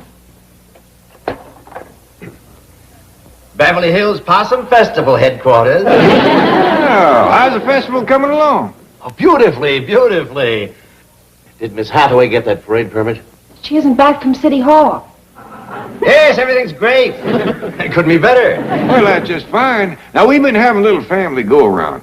Granny says she knows why your wife is so anxious to get us out of town. She does? It's because she don't want me running again her for Beverly Hills Possum Queen. Ain't that right?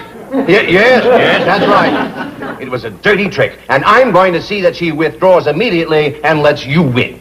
You tell her she ain't gonna give me nothing. I'll beat her fair and square in her own backyard. And furthermore, you tell her for me that she ain't nothing special. Granny's a little worked up.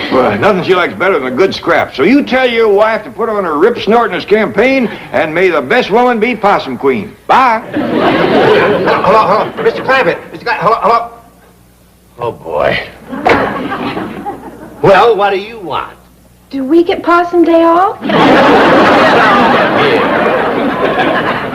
I told you that woman was up to something. I told you she couldn't be trusted. I told you. All right, Granny. Now, here's a chance to learn her a lesson. Now, let's get started on your campaign. Here's the girl with the good news. Well, let's have it. The city of Beverly Hills refuses to allow a possum festival, a possum parade, or the celebration of Possum Day in any way, shape, or form. All that good news? I implore you, tell the Clampetts the truth before it's too late. It is too late. Granny is all set to run against my wife for Possum Queen. Your wife? How did you ever manage that? Well, somebody has to get this show on the road. Now, let's see if you can hold up your end. You get over to that city hall and tell those jokers, I want my festival. Chief, I did everything humanly possible. I begged, I pleaded, they just wouldn't listen. All right, I'll bail you out. They'll listen to me. Because I'm not going over there begging and pleading. I'm going in there demanding. I'll show you how to fight City Hall. Put me down! You tell those ward healers they'll be sorry for this. I'm taking my Possum Festival to Pasadena. You people here in Pasadena are in a rut with that Rose Parade. Every year, the same day. Now, here's my idea. Let's have it next Wednesday, and we'll call it the Possum Parade. Instead of a Rose Queen, we'll have a Possum Queen. Instead of that same old football game in the Rose Bowl, we'll have mud wrestling, rock throwing, ball calling contest, crawdad eating. Now, wait a minute.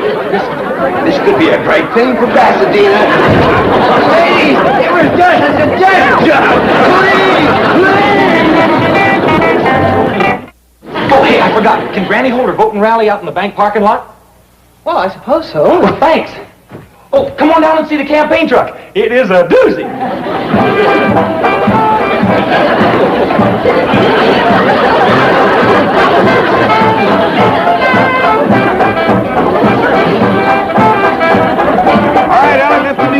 Howdy, Miss Jane, Miss Drago. Greetings. How do you like my bandwagon? Great crowd pleaser, ain't it? Oh, indeed it is. Folks are starting to come, Granny. Gather round, folks. Gather round. You're about to hear the keynote speech in my campaign for Possum Queen of Beverly Hills. Thank you. And now, folks, handshaking and baby kissing will be done at the end of my speech. Also, there will be free cider passed out. But just to get things rolling, I want you to hear a little of my campaign song that was wrote by my son-in-law here, handsome Jed Clampett. He's a widower, girls. He's got more money than a dog has fleas. Put the needle on, Ellie.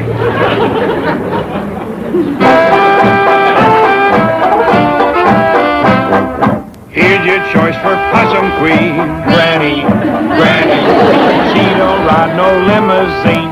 Granny all the way. Ready to stay come election day. The finest queen you've ever seen. Granny all the way.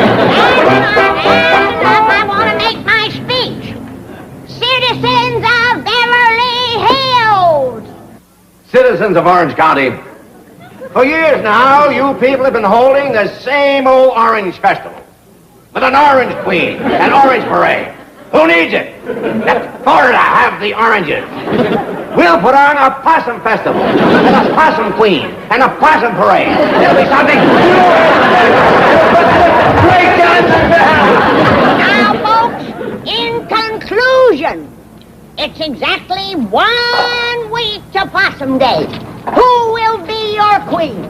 Will it be Miss Drysdale or me? The choice is up to you. But come election day, remember where you got the cider that we's gonna pass out right now. Let's go.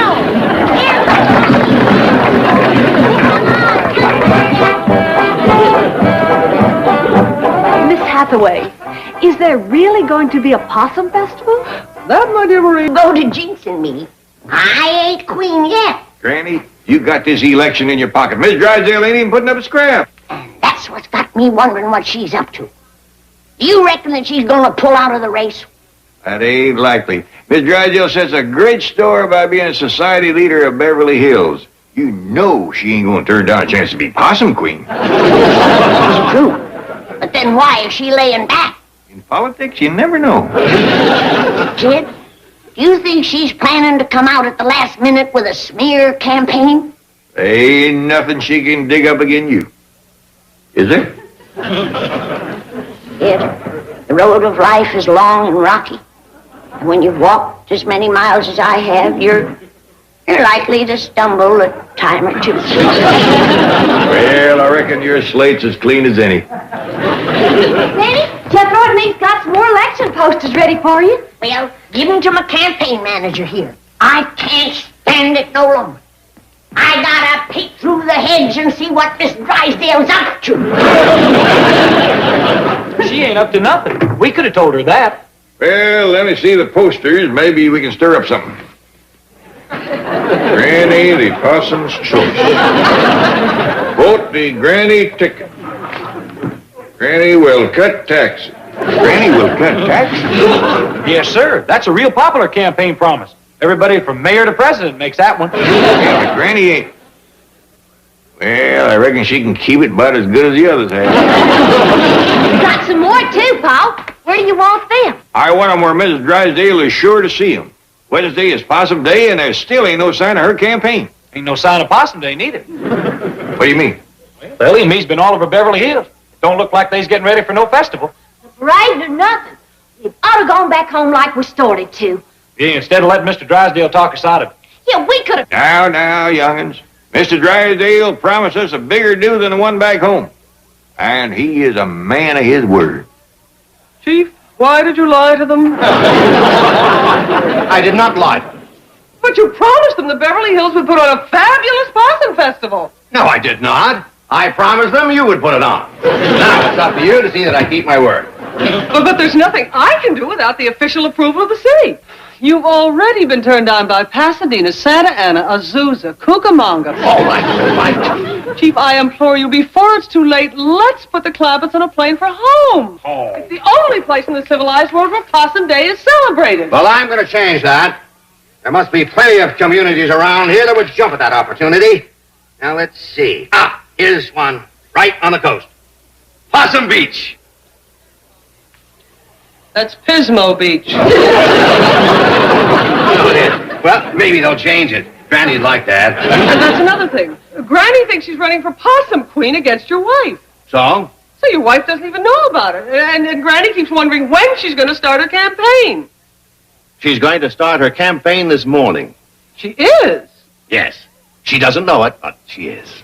Happy, dear? Well, I suppose so. But aren't you neglecting things at your precious bank? Not at all. I can dictate as we're driving. Let's swing by the Clampett place. Oh, Milburn, whatever for? I want to show those peasants what real class looks like.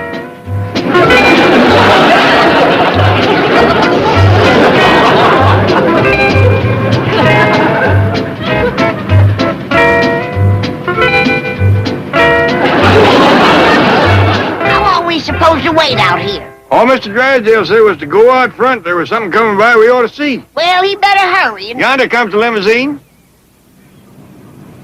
What's that sign on the front? It says vote for Maggie. She's come out in the open at last. Big one on the side. She's campaigning for real now. I don't want no shoe-in. Down with Granny.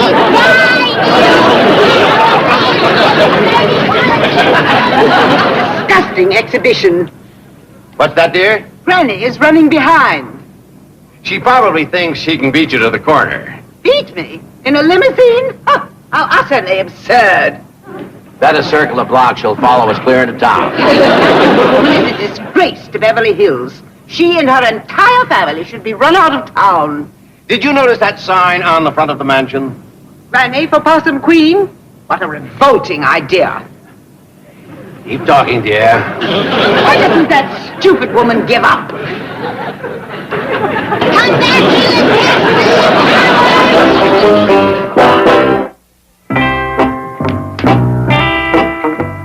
Right in here, Jethro. Easy now.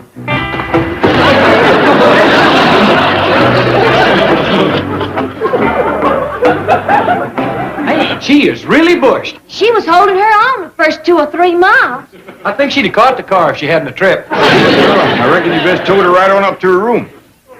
You don't. I got a campaign to run. Really, I think you've done enough running for a while. I declare you look like the last prune in the box. I'll be all right. Get me out of this thing. All right.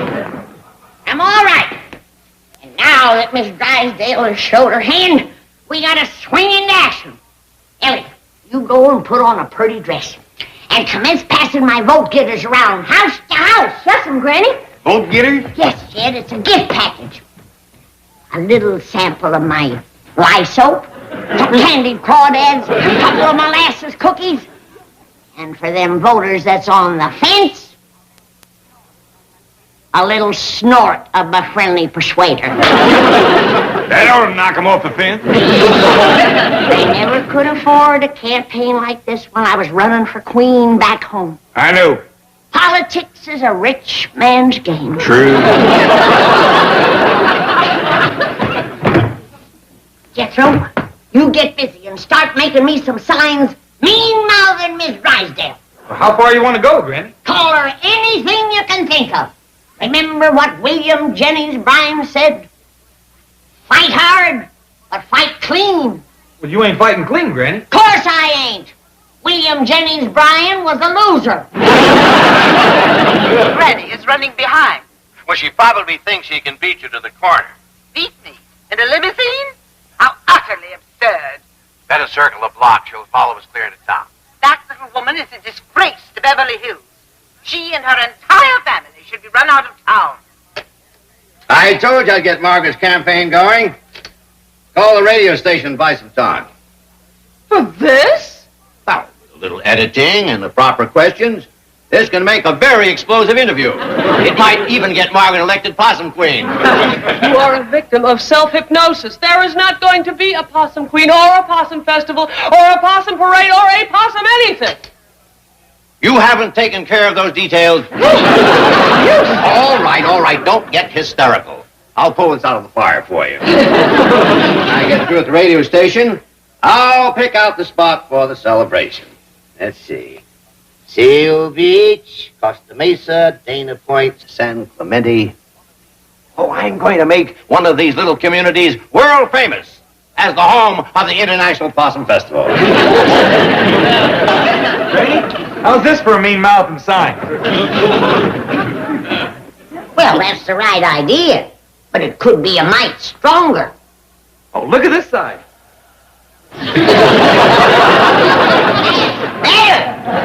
Ready? Mr. Drysdale said there's a radio program coming on that he wants us to hear.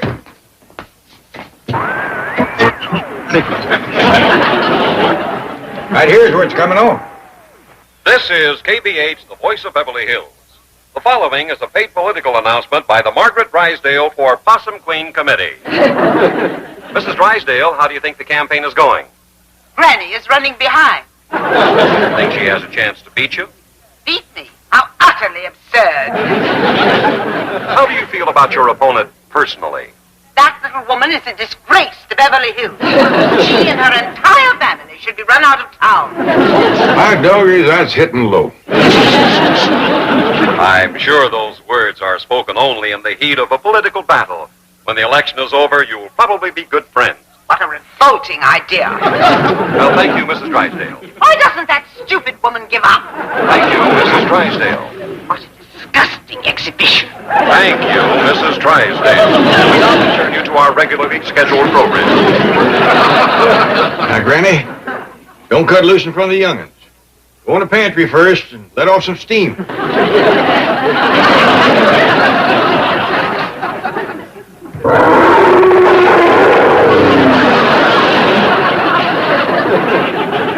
Uh-oh, fetch your back, Jethro. I'm sorry, Granny, but there's a limit, even in politics.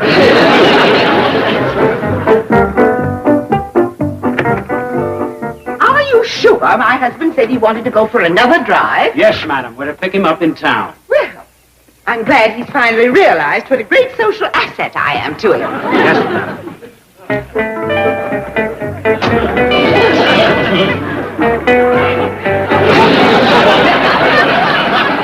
Come on, Ellie, come on.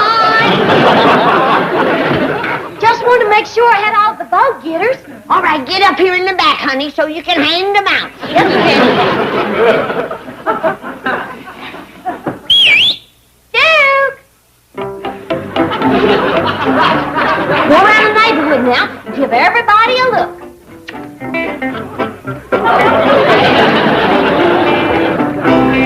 Ready when you are, Mr. Campaign Manager. Right through the middle of town, boy. While Duke is getting the neighborhood to vote, we'll go after the man in the street. Yes, sir. Put your needle on, Granny. Let her roll, boy.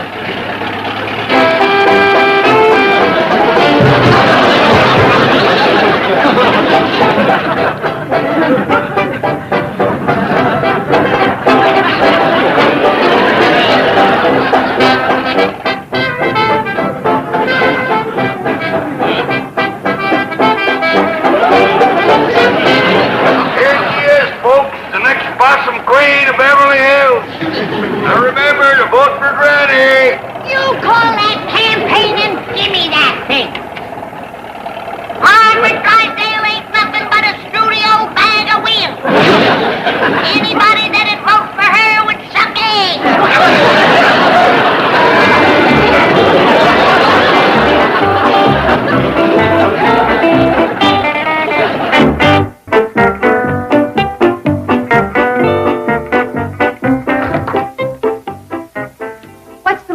Mr. Drysdale found a spot for the Possum Festival? Not yet. So far, he's bombed all the way down the coast. Last report has him headed for San Juan Capistrano. Mr. Drysdale's office. Chief, where are you? San Diego? Well, what happened in San Juan? Oh, really? Well, they do have a point. It just doesn't sound as romantic. When the possums return to Capistrano. Chief, why don't you give up and come back? Tell the Clampetts the truth and admit... All right. You're the boss. He's confident he can sell the Possum Festival to the next town. He does, and he'll just about have to come back. He's almost to the border.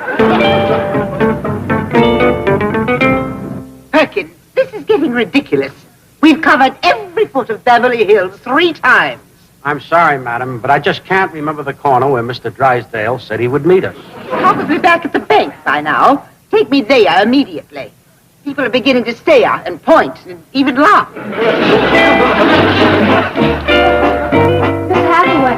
Miss Hathaway. I'm sorry, Janet, there is no further news. Ever since the chief crossed the border, a curtain of silence has descended. Well, there's plenty of noise around here. The Clampetts are circling the block in Granny's campaign truck.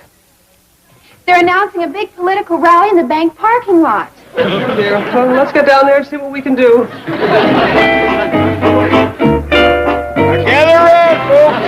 Granny's going to discuss the issues of this campaign. You're going to hear some real name calling and Granny. Now, after the speech making, for them voters that's still undecided, my daughter is going to pass among you with some friendly persuaders. Now, we're going to start off the rally by singing Granny's campaign song. Put the needle on.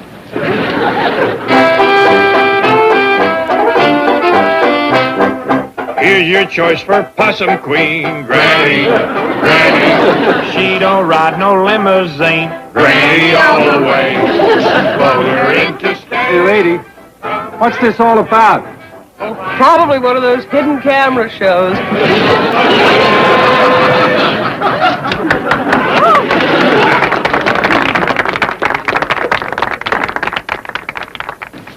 And now, folks, here she is, the next Possum Queen of Beverly Hills, Granny!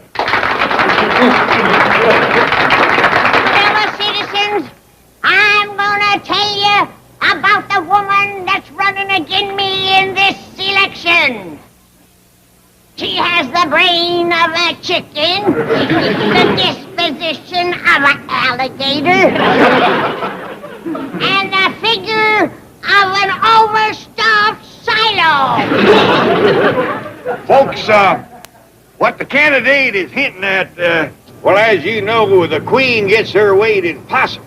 Well, Granny here don't weigh 7 stone sopping wet. But in order to balance off Ms. Drysdale, it's going to take 30 or 40 good-sized possums. And where is them extra possums coming from? From your own backyard. Yonder she comes! Maggie! What is this outrageous spectacle? Look what she's got writ on her car. The next Possum Queen. Oh! Look at her run. She knows when she's whipped.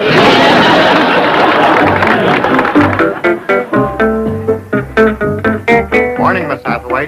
Morning, Joe. Oh, dear, still not back. Morning, Miss Hathaway. Happy Possum Day. It's not funny, Miss Treagle. I was just about to call the Missing Persons Bureau. You mean Mr. Drysdale is still... Not a trace. I didn't sleep a wink last night. Neither did I. Chief! Where have you been? Riding a barrow across Mexico. Well, what about my car? Just a little misunderstanding. I got it back this morning. But there isn't going to be any possum festival. I was even turned down by Death Valley. Oh, I should have listened to you, Miss Hathaway. I never should have lied to the Clampetts. It was just my foolish pride. We'll take you home so you can get some rest. No. First, I must face the Clampetts and tell them the truth. Confess everything. I'm through with dishonesty and deceit. Yes, Chief. Oh, what a bitter lesson I've learned. Granny, where are you? In here, Jed. Granny, we got to get out and vote. If it's like back home, the polls close at 10 and we... Why ain't you in your candidate outfit?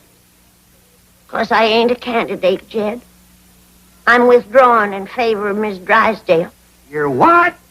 I never knowed how much being Possum Queen meant to that woman. What you mean? Well, after I bested her at the rally, she went home, took to her bed, and she's been there ever since. It did seem to break her spirit. I don't want victory at that price. Let her ride in the parade this afternoon. Let her get the cheers and the glory. It's her hometown. You're a little woman, but you got a mighty big heart. Oh, Mr. Drysdale wants to see you. Hello, my friend. What in tarnation happened to you? Ellie, fetch my jug. This poor man looks like he's been drugged through an asshole. Chief, tell them. Can't I wait for the jug? All right. Mr. Clampett, Granny, I have something terrible to tell you. Oh, we heard about your wife, and you can stop worrying. Granny's pulling out of the race. What? We ain't even going into town to watch the parade. But that's what Mr. Drysdale has come to tell you. Yes, you see, You're positive you're not going into town? Positive. I don't want to take none of the glory away from Miss Drysdale. Oh, that's a wonderful gesture, Granny. Of course, it's too bad you're going to miss that fabulous parade. It's going to be the greatest in the history of Possum Day. Marching band, floats, giant balloons, mounted riders, clowns, jugglers, airplanes, tanks, and elephants! Sorry I couldn't find it right off. Don't need it now, Ellie. Granny's news picked that poor man right up off the floor. He'll do the same thing for his wife, too. There's no greater honor than being Possum Queen. Yeah, Granny, there's always next year. Yeah, I know. But to help me through this year, don't you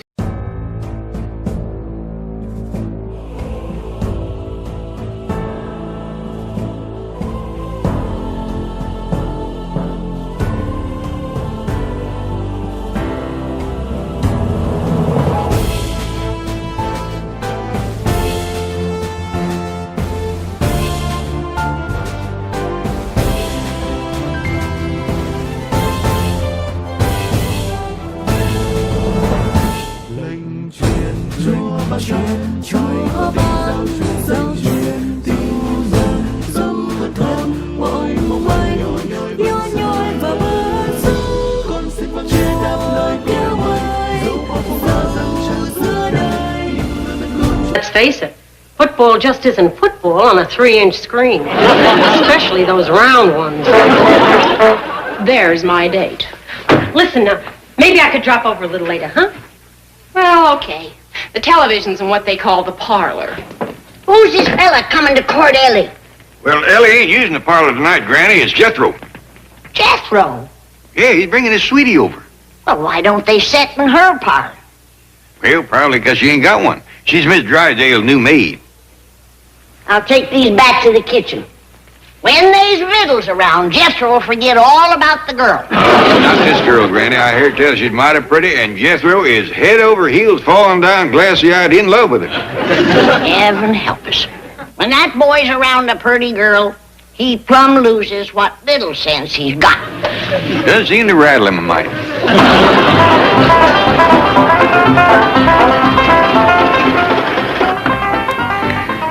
Well, here we are. Let's not waste time out here, Jethro. Lead me to that parlor. Hot dog!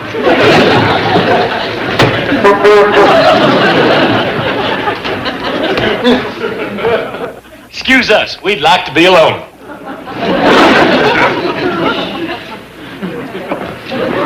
Forgot my girl.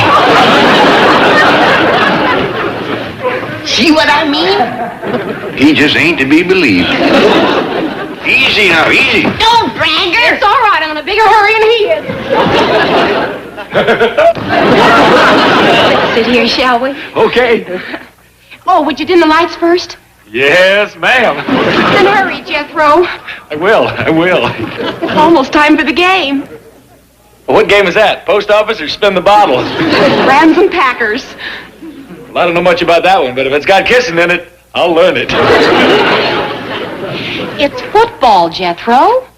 You want to play football? No, I just want to watch. Well, gee whiz, I'd rather we played something together. The football game is on television. Now, we can sit here and watch it.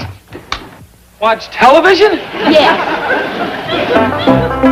Kid, that girl has been alone in the parlor with Jethro for pretty near an hour. Maybe I better go see if she needs some help. Now, Granny, Jethro's a proper boy. It ain't that. It's to help her stay awake. Being alone with Jethro is about as exciting as watching ice melt. Well, now, maybe his getting smarter has caught up with his getting bigger. Excuse me, could I please have a glass of water? You bet. We got a pitcher right here in the icebox. What's the matter, honey? Did you fall asleep? Fall asleep? This is the most thrilling and exciting evening I've ever had. It is? Yes, and it's only half over. Am I in time for the second half? You sure are, Marie. Say, you don't mind if she joins us, do you? Well, no, if it's all right with Jethro. Oh, he's being such a sweetheart. Come on, Marie. I invited a couple of friends. Come on, girls. There's gonna be 4 of you? Oh, it's all right. There are 2 sofas. Come on. Hey, Linda, would you look over here, please? I'm fixing to do myself in. No, Jethro, don't do it. Sorry, Ellie. It's too late to stop me. But you'll get all these tools and stuff rusty. You women are all alike. You don't care nothing about a fella having a busted heart.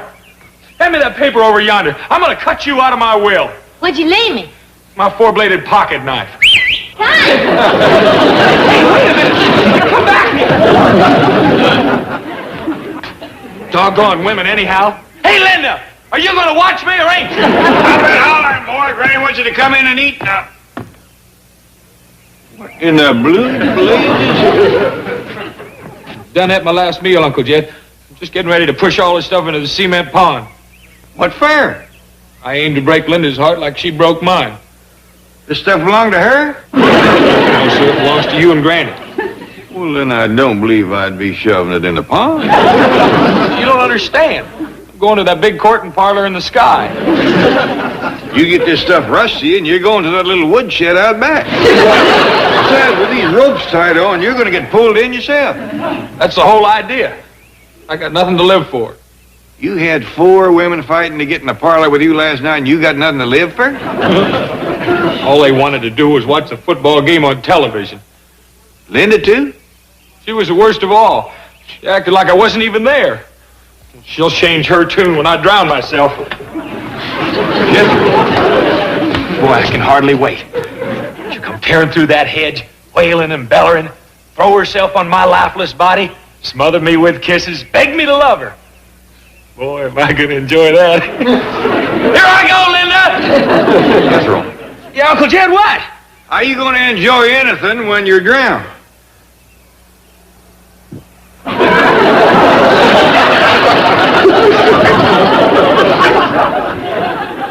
Pretty near made a mistake, didn't I? Doggone it, Uncle Jed, what am I going to do?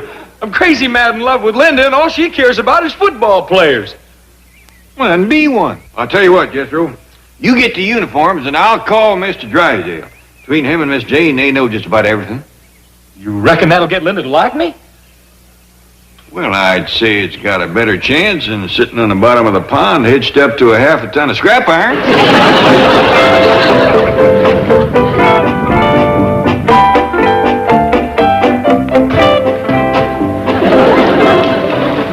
What do you suppose brought about the Clampetts' sudden interest in football?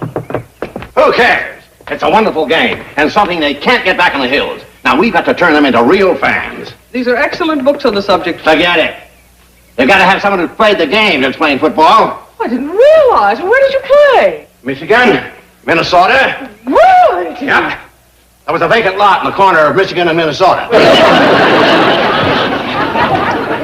hi there. Come in, come in. Nice to see you. Mighty nice of you to come over. Oh, our pleasure. You know, I'm delighted to hear that you're interested in football. Yes, it's a wonderful sport. Well, Jethro's the one that's all stoked up over it, but the rest of us would be obliged if you'd learn us too. Oh, no trick at all. Granny's out in the kitchen. Now, let's get out there with the old pigskin. Mr. Drysdale, I wouldn't call her that to her face. Yeah? Greetings, Granny, Ellie Mae. Mr. Drysdale's going to learn us how to play football. You play, Mr. Drysdale? Well, not anymore, but at one time I was known as the Iron Man of Michigan. And Minnesota. Now, suppose Miss Hathaway is the quarterback. Now, I am the running halfback. Now, slap the old pigskin right in the breadbasket. That was Danny. What do you do now? Pick up the ball?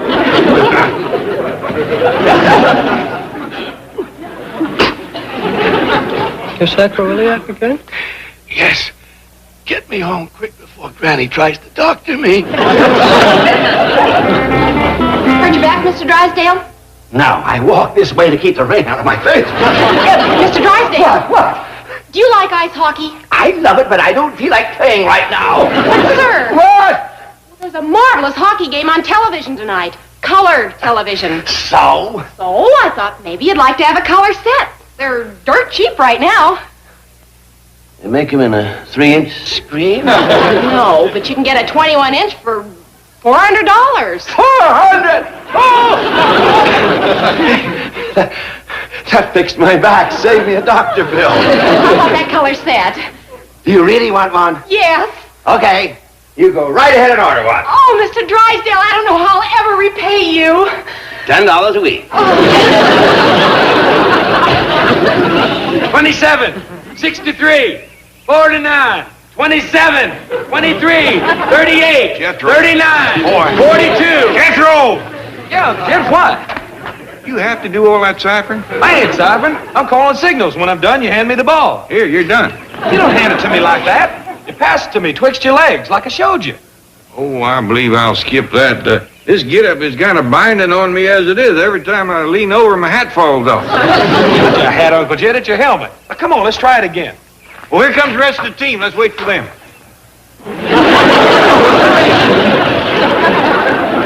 Linda's probably watching. If I let go of these pants, the whole neighborhood will be watching. Speaking of Linda, yonder she comes through the head. Hot dog. Now I can show her some fancy running and catching. Uncle Jed, you send her the ball to Granny. Granny, you give it to Ellie. Ellie, you throw it to me when I get down there near Linda. 37, 52. Here, Granny. 23, skidoo. Take it, Ellie. Hey, Linda, watch you catch the ball. Fling it, Ellie! Watch out, boy. You're headed for the wall.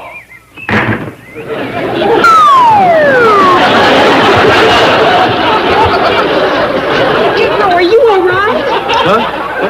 Well, yeah, I think so. Jethro, can I come over and see you tonight? Oh, you ain't gonna watch football on television, are you? No. No, word of honor. Okay, then you can come. Oh, thank you. By golly, the boy was right. These football uniforms sure get the women. Wait, Jed. Why don't you take a little walk around the neighborhood in yourn?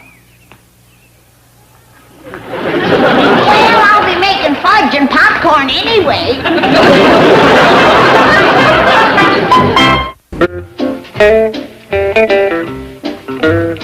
Jed, do you know that Jethro went to pick up that girl wearing his full football get-up? Yeah, I spoke to him about that, but it seems that the girl is uncommon fond of it, so he ain't taking no chances. What's he gonna do, wear it till he gets married? Of course not. After tonight, the girl gets to know Jethro, learns all his qualities, find out what he's really like. He might have to keep it on a spell at that.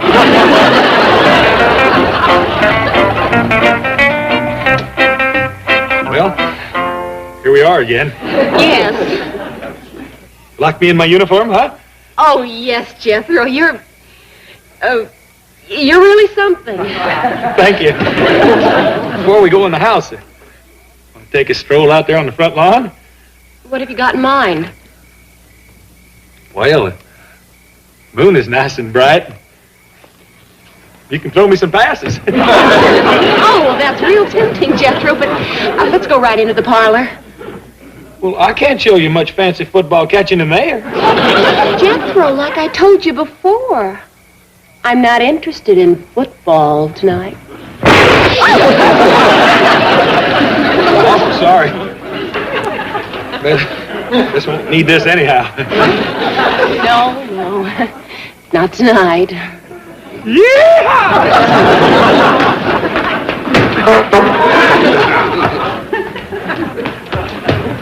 Forgot your girl again, Jethro?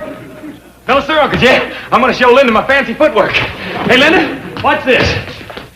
26, 18, 32, ha!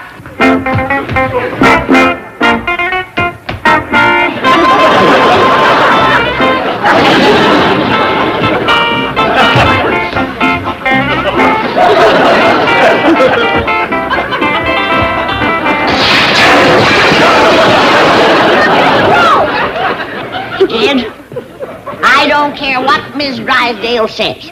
He's got to start courting that girl over to her house. He is acting like he's a few pickles shy of a barrel. You reckon that football hat could be pressing on his brain? I don't hardly see how.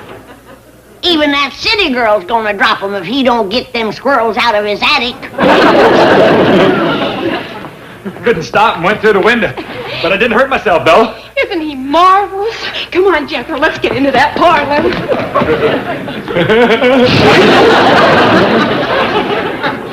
Want to come in the kitchen and have some coffee? No, Granny, I'd best fix that front window. You can't see to put that glass in there tonight. I don't aim to. Till Jethro falls out of love, I'm just going to cover it with wax paper.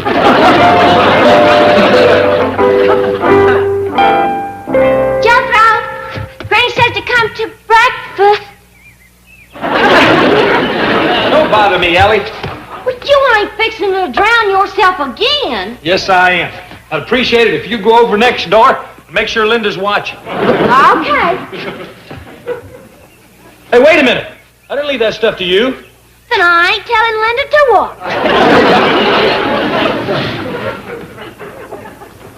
what. Again with this nonsense? It ain't nonsense, Uncle Jed. I aim to end it all. Hey, Linda, will you look over here? I thought the girl loved you. Well, that's what I thought, till last night. Turns out she loves hockey players. What in tarnation is a hockey player? It's a fellow that goes slipping and sliding on the ice, trying to hit a little old round piece of rubber into a net with a curved stick. And Linda likes that? Just crazy about it. Boy, have you given any serious thought to finding yourself a new girl?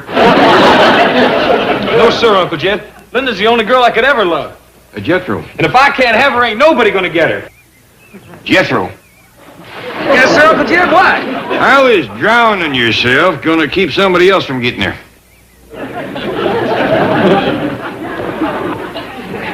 Here made another mistake, didn't I? I'm real close. Doggone it, what am I gonna do? You sure you don't want to try for another girl? No, sir. I don't love often, but I love deep. Well, if you're bound and determined it's got to be Linda, and she's partial to hockey players, I reckon you just about got to start hockeying.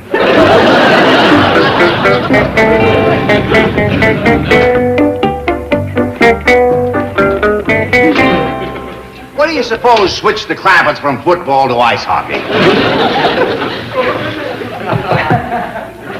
Perhaps it was your demonstration of football.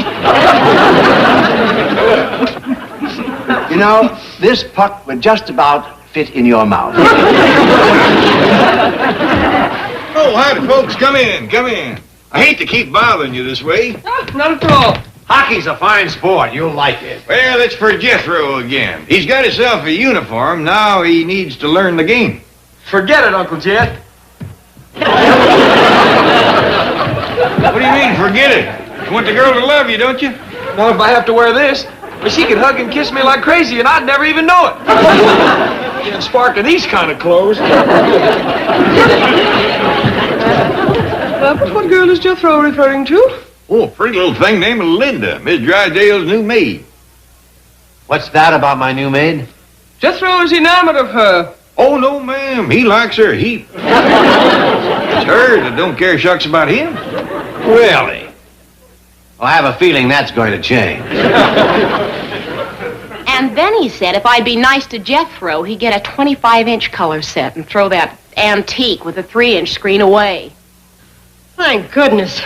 These things are killing me. That I haven't agreed to do it yet. You haven't? Nope. Told him I wanted to think it over.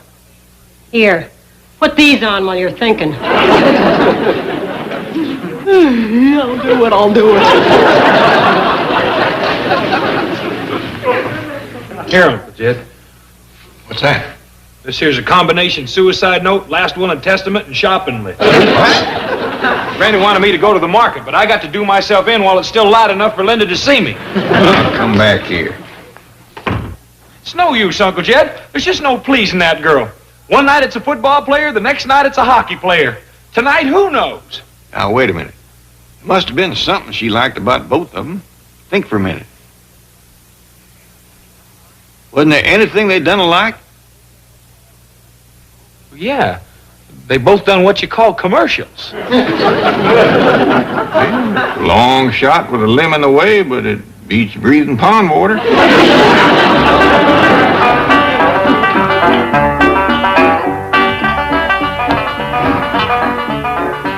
You sit down right here.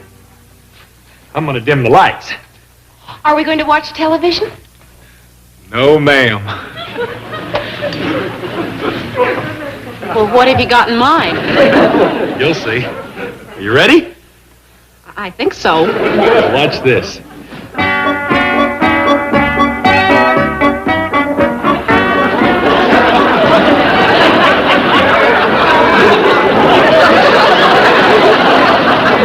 How do you like that? Oh, Jethro, I adore you.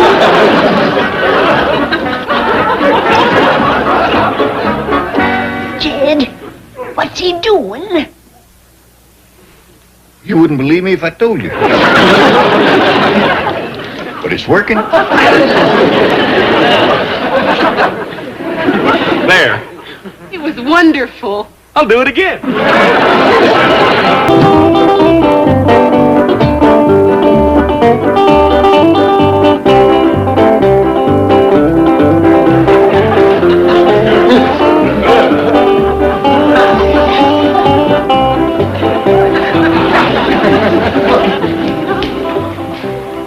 Granny? How many times have I told you it's against the law to cook moonshine in Beverly Hills? I ain't cooking moonshine. Just calling it rheumatism medicine don't make it legal. It ain't rheumatism medicine neither. What is it? I'm brewing up a love conjurer. Love conjure? My great-great-granny left me the secret. But it's only to be used when a woman is too old to get a man any other way. Oh, now, Granny, you're still a fine figure of a woman. It ain't for me. It's for Ellie Mae. He doesn't wait any longer to get that girl a husband. Cousin Pearl says that folks back home are beginning to talk, asking about your spinster daughter. Well, that's back in the hills. Out here, girls seem to reach their prime might later. Now, Jed, let's not fool ourselves with city talk.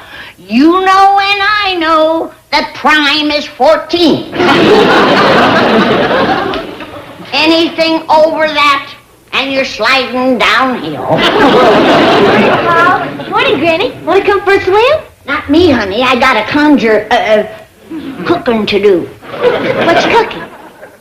I'm steaming some grits. What's all that for? Gravy. Now, come on, get going. Hurry up. What you sniffling about? Is there any sadder sight than an old maid? Granny, just for what it's worth, I had another talk with Mr. Drysdale about Ellie meeting a feller. Well, I'll tell you what it's worth. Nothing. But this time he promised. He's been promising ever since we come to Beverly Hills. Well, I'm done waiting on Mr. Do-Nothing Drysdale. He can't even get his own secretary a husband. Well, let's talk about Ellie Mae. Too late for that. We've done talked away her golden years. There's only one way to get the poor old thing a husband now.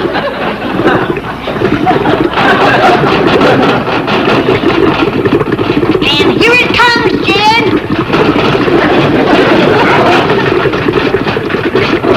Stand back, Jed.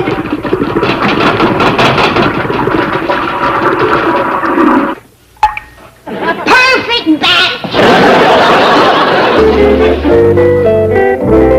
Chief, there's a young man in my office who says he's from the Beverly Escort Service. Oh, yes. Ellie Mae's date. Bring him in. Ellie Mae's Chief, you have hired a professional escort? A gigolo? Oh, don't look so shocked. It's only a temporary arrangement to get Jed Clampett off my back. But a gigolo? Stop calling him that. He is a professional companion, a bonded employee of a reputable firm, which means he won't be after the Clampetts' money. But, Chief... Bring him in.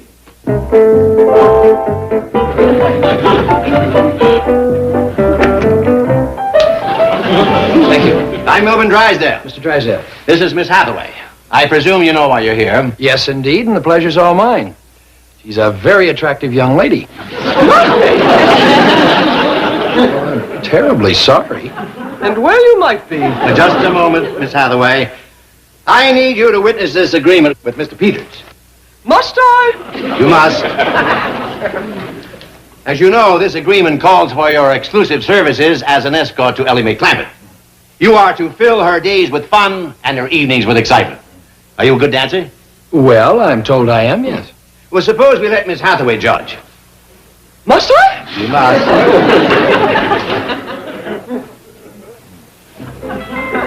I'm sorry, I can't dance this way. Must I? You must. You know, you're a marvelous dancer. Okay, that's fine. Okay, that's enough. All right, break it up, break it up.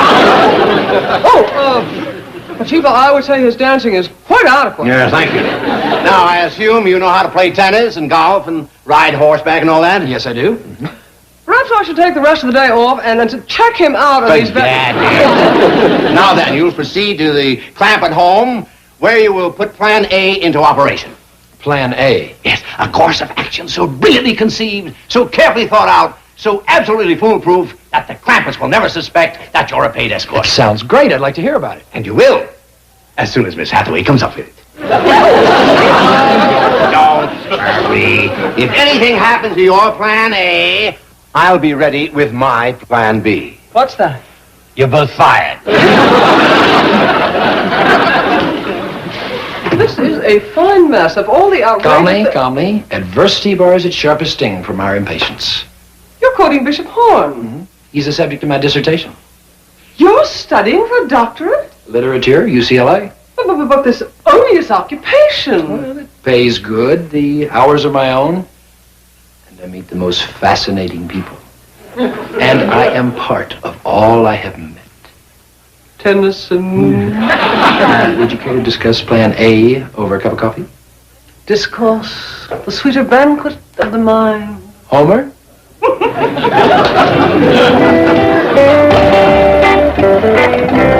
I'll need about 5 minutes with Mr. Drysdale. You want to come up and visit with Miss Jane? No thanks, Uncle Jed. She always looks at me so funny. Kind of like a... Hungry hound looking in a butcher's window? Yes, sir, that's it. Why do you reckon she does it?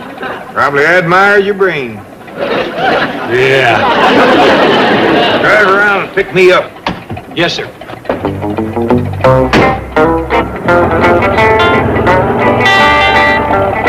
I just got to have a talk with that boy. You know, a wonderful little spot next door where we can be quite alone. Solitude cherishes great virtues and destroys little ones. See?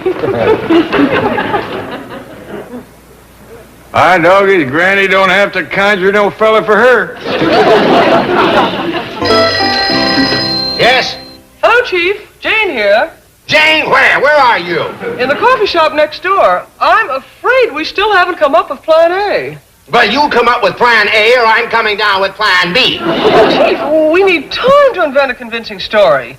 Mr. Peters can't just appear at the Clampetts out of thin air. Now listen, I'm paying both of you gold bricks by the hour. Now you get back up here before... I'm busy. Sorry I bothered you. Mr. Clampett,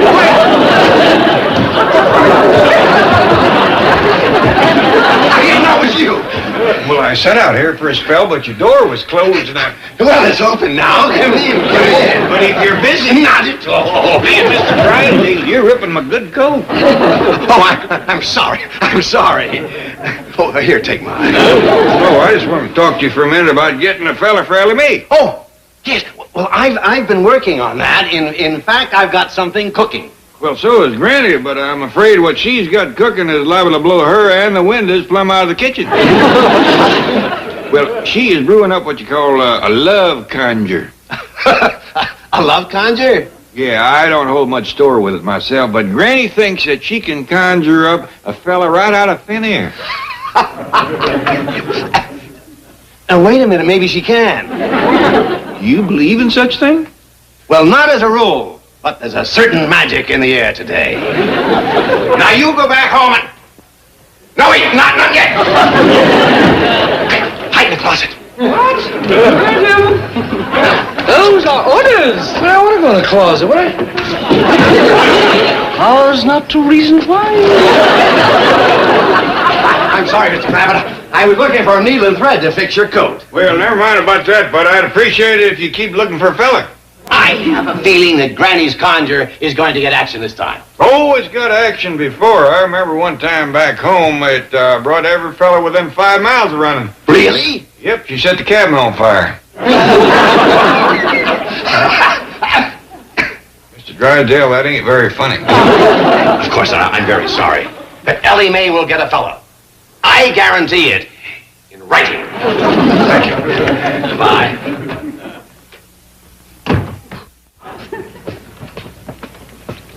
Get it to roaring real good, Jethro. When I throw my love conjure on it, I want that smoke to blow all over town. Ain't that kind of risky, Granny? Ain't no telling who that smoke will blow on. That's the chance we gotta take, Jed. You let your daughter get too old for picking and choosing. Her best years is behind her. Them's her best years. I'd hate to think what's coming up. Hush up and go split some wood. I done split a half a cord. Then go split the other half. Uncle Jed, do what your granny says, boy. Yes, sir. Maybe things is picking up out here in Beverly Hills. Miss Jane got herself a fella. I ain't conjuring for Miss Jane. I'm conjuring for my old maid granddaughter. I aim to see her married before she's all wasted away. Ellie could waste away a good bit and still be ahead of Miss Jane. Kid, I've been working 3 days on this conjure, and I aim to throw it in that fire. I'll get dressed in your company clothes while I say my spell.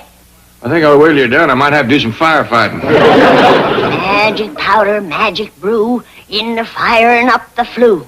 Fetch a man and fetch a minister, so poor old Ellie won't be a spinster. Spinster? I'm a scientist, not a poet.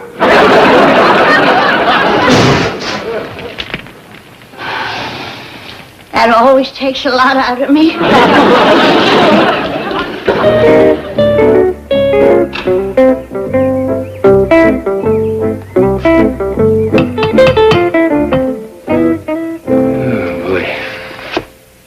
This and $50 million. You have to hire an escort. Lola, Bridget, I can't expect. Howdy, young fella. How do you do, madam? I was drawn to this house by a strange force I couldn't resist. You don't say. Come in, come in. You wouldn't by any chance be Ellie Mae? No, no, no. I'm her granny.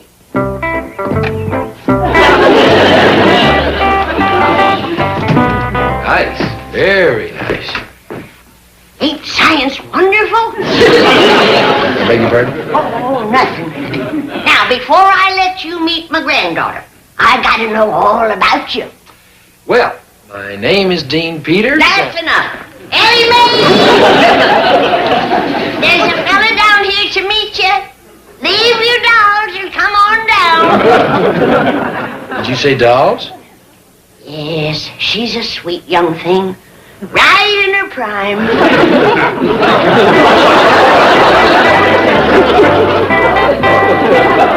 How old is she? Take a guess. 12, 13, 14? That's close enough. Your doll and your lollipop, honey. You're old enough for fellas now. This is Dean Peters. He's come to keep company with you. How do you do, Ellie? Howdy. Curtsy like I told you. She's sweet. You two go on in the parlor, and I'll fetch some lemonade. Skip, honey. Granny, I feel like a darn fool. I got you a fella, didn't I? Yes, sir. You got to keep him thinking you're marrying age. Now, Skip.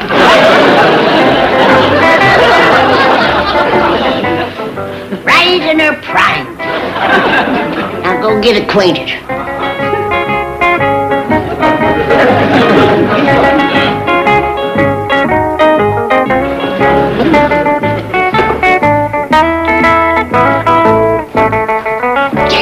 Jan, wait the fella I conjured for Ellie? You mean it worked? Of course. Look in the parlor.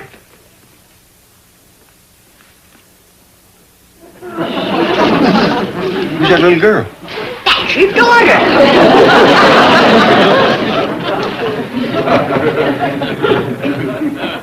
Uh-oh. I was afraid of blowing that smoke all over town. What you mean? You done conjured up Miss Jean's fella. No.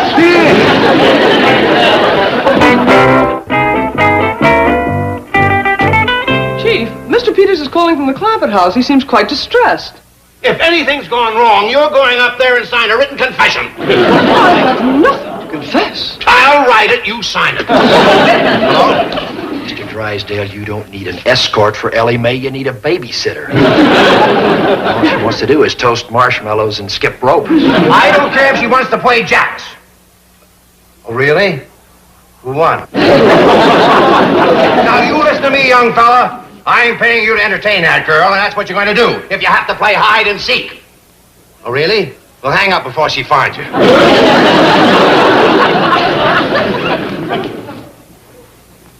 Granny? You ain't brewing up another batch of that love conjure, are you? Of course not. I'm working again time to come up with an anecdote. I don't want to steal Miss Jane's fella any more than you do. Well, couldn't you use some of your letting go powder on him? I can try, but it would be like hunting bear with a fly swatter. That's the most powerful conjure I ever... Come on, Jane. We can have more fun out back. Face some critters out there. Just a minute, young feller. Yes, Mr. Clampett? What do you think of my daughter? Ellie? Oh, she's a wonderful girl. Lots of fun, million laughs. Not too young, huh? No, sir. She's right in her prime. You like her better than Miss Jane? Who's Miss Jane? Powder, powder, white as snow, make the conjure spell let go.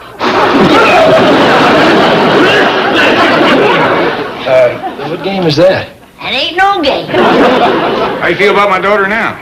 Well, I told you. She's a wonderful girl. Lots of fun. We're going to play hopscotch now.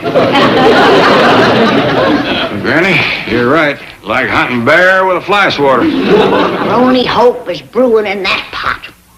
That is the strongest conjure buster I ever...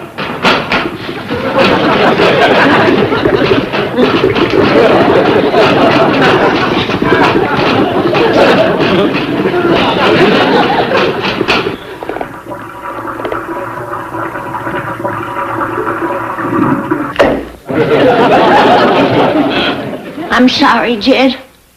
I reached the outer limits of scientific knowledge. Granny, I reckon there's some things us humans just ain't meant to know. It's just as well. It could have had some terrible side effects. Well, there's only one thing we can do now, and that is find Miss Jane another fella. Yeah, but where? Well, got all the wood split.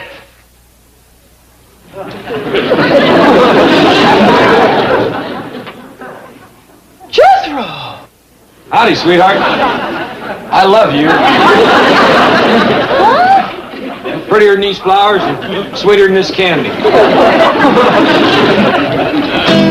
You are my sunshine. You are my sunshine. Jethro, what's going on? I'm courting you. I can't eat or sleep without you. Oh, no. That's the truth. Granny won't feed me or make my bed. Sunshine, all this sunshine. What's going on out here? Jethro's courting me. What? I gotta make her forget about losing her fella. You are my sunshine. What fella? The one Granny conjured away for Ellie. Except Ellie don't care nothing for him. But he's crazy mad for her because she looks 14. And Granny couldn't bust the conjure, so Uncle Jed says I got to court Miss Jane. You are my sunshine! Jethro, that's enough. That's all I know anyway. I only learned how to play about a half hour ago. Chief, I suggest that I return to the Clampett menage with this young swain and determine the situation firsthand.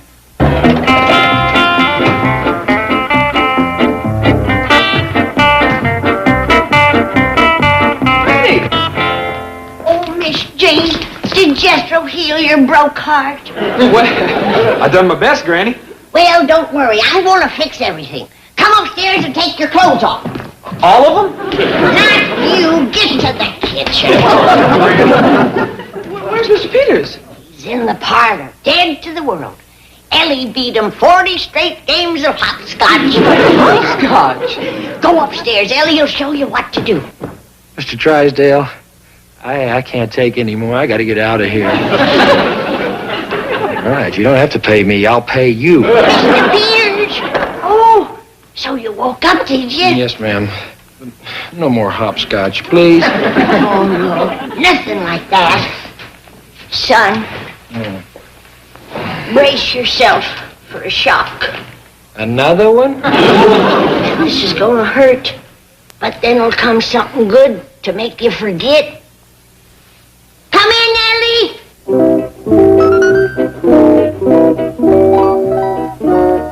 That's Ellie? Yeah, we deceived you. She ain't 14. Say she ain't. I don't blame you for being upset. No man wants a woman that far over the hill. But now comes the good part. You wait here. Miss Jane! I can't possibly. Yes, you can. All's fair in love and war. I know this must seem ridiculous to you, Please, but... this is the sanest thing that's happened to me all day. Let's get out of here. Bye, great, thank you. Well, looks like that done the trick, Granny. Sure, I'm glad he's gone. Yeah, but now you ain't got no fella. Say, that's right. Well, bunch of feed sacks Pearl ever sent us. Sure is, Granny. They ain't a family in Beverly Hills gonna have fancier underwear than us. The main thing about feed sacks is knowing how long to boil them. You gotta boil out the printing, but not the color. I'd say these are done to a turn. Hot dog, how soon can I eat? They ain't for eating, they for wearing. Now, Ellie, you dip them out and wring them. Jethro, you come outside and pick out your pattern. Pattern for what? New drawers.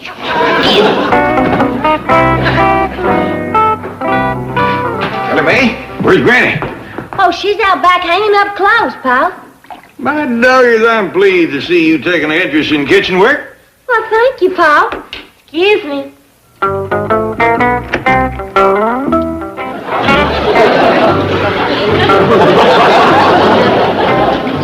Good thing that girl is pretty. Her cooking is pitiful.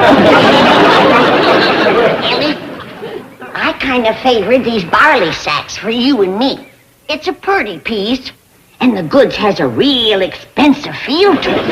Granny, there's some new neighbors moving in on the first side. Let's all go over there and tell them howdy and make them feel welcome. You and me can help them unload and settle in. Yeah, and take us some hot bills. Well, no, let's just get acquainted first. See what they need. Well, come on, Granny. I ain't wasting no more of my time trying to be friendly to those snooty Beverly Hills people. Well, Granny, we ain't met them yet. We don't know that they snooty. They's rich, ain't they? Appear to be. Well, then they snooty. Well, Uncle Jed's rich, and he ain't snooty. You pick out a pattern.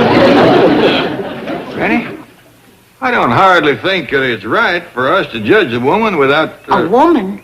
Is that who's moving in? Well, I've seen one come out of the house and get into a big limousine.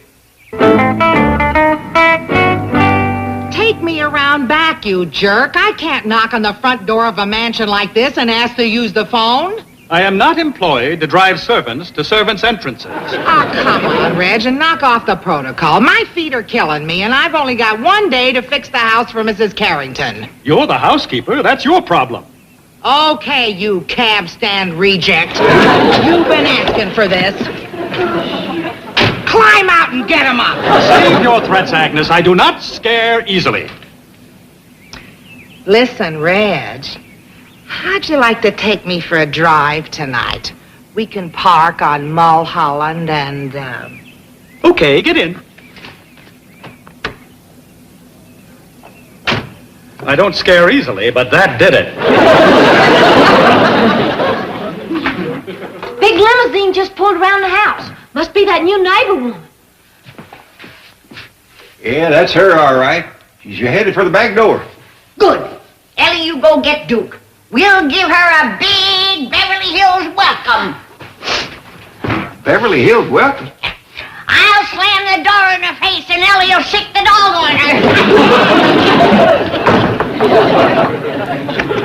Howdy, ma'am. How do you do? I'm sorry to bother you. I'm opening the house next door and the phone isn't connected yet. Could I use yours, please?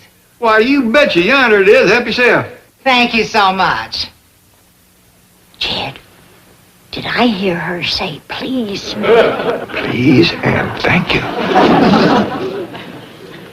By the way, ma'am, we is the Clampetts. This here is Granny, and I'm Jed.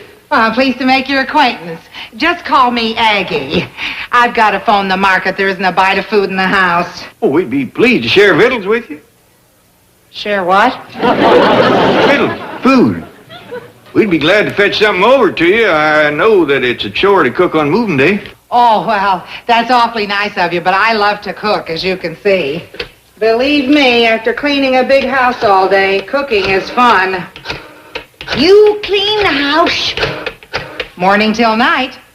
But a little honest work never hurt anybody. Market, I'd like you to send over an order and charge it to Mrs. Philip Brentwood Carrington III. Like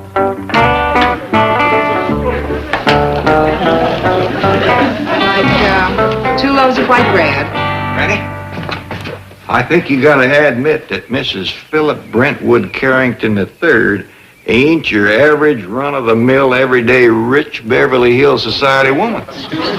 Yeah, a grand name like that. And she says, just call me Aggie.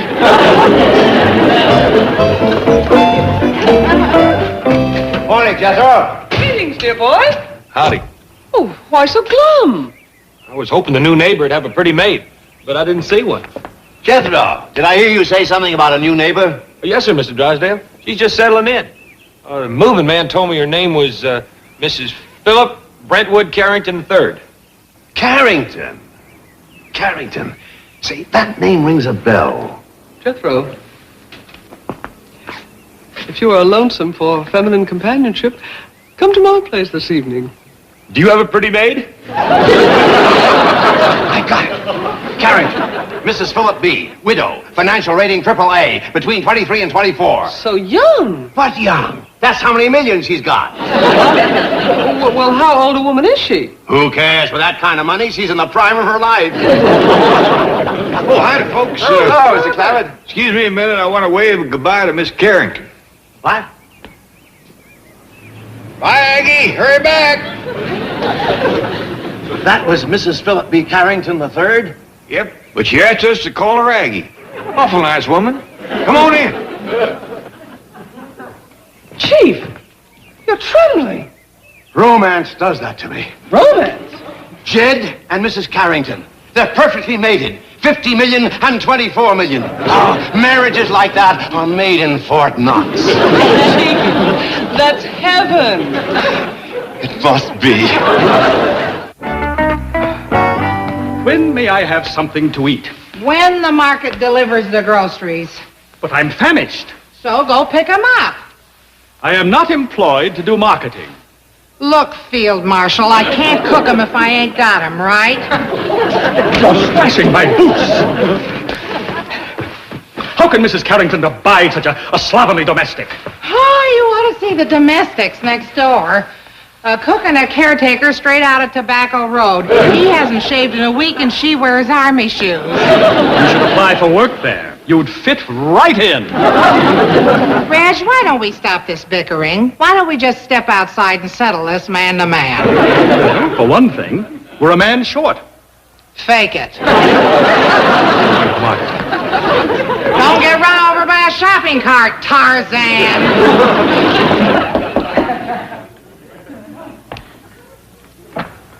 Howdy, Aggie. Granny, come on in. Thank you. Did your groceries come yet? No, the chauffeur just went to pick them up. Well, I brought you a little treat. Some clam chowder. Clam chowder? No, clam. He was a goat. Got mean and I made soup out of him. Yeah. Thanks. Go ahead and eat some if you want to. No. I'll wait for the chauffeur. He's hungry, too. Fine woman, Aggie. I like you. Well, thank you, Granny. Come on and sit down. No. You're busy with your scrubbing. Can I help you? Oh, no. No, I'll get it done. Come on right over here and sit down. Oh, my dogs are killing me. A woman with a big mansion like this and all them millions, I'm surprised that you ain't got 4 or 5 scrub women and maids a-helping you. Mrs. Philip Brentwood Carrington III does not throw her money around recklessly. I'm glad to hear you say that. Jed feels the same way. Jed? My son-in-law. You met him this morning. Oh, the fellow with the, That's him. The good-looking one. Yeah. He's a widower, you know. Really? Hard worker, just like you. Morning till night taking care of that big place. You can't hardly find a man like Jed no more. Not in Beverly Hills. I hear you're a widow. Yeah. Where'd you hear that? Mr. Drysdale. Oh, he says he knows all about you. Says you're a fine woman. Well, who is he? What's he do? He's a bank president. He's over to our house a lot. Comes over to talk with Jed about all of his millions. You ought to get better acquainted with Jed. He's a fine catch. That man can do anything. Pick a squirrel out of a tree at 200 yards. Put an edge on a plow that would cut through a hickory root. Plays the harmonica. Rocks his shoes. Sounds like a real winner. Come on over and get acquainted. Oh, I'd like to, but I gotta... Oh, my back is killing me. Rheumatiz? Well, something like that. You come on over, honey. I got some medicine that'll fix you up. Make it myself. Is it any good? Good! I've had rheumatiz for 40 years. Loved every minute of it.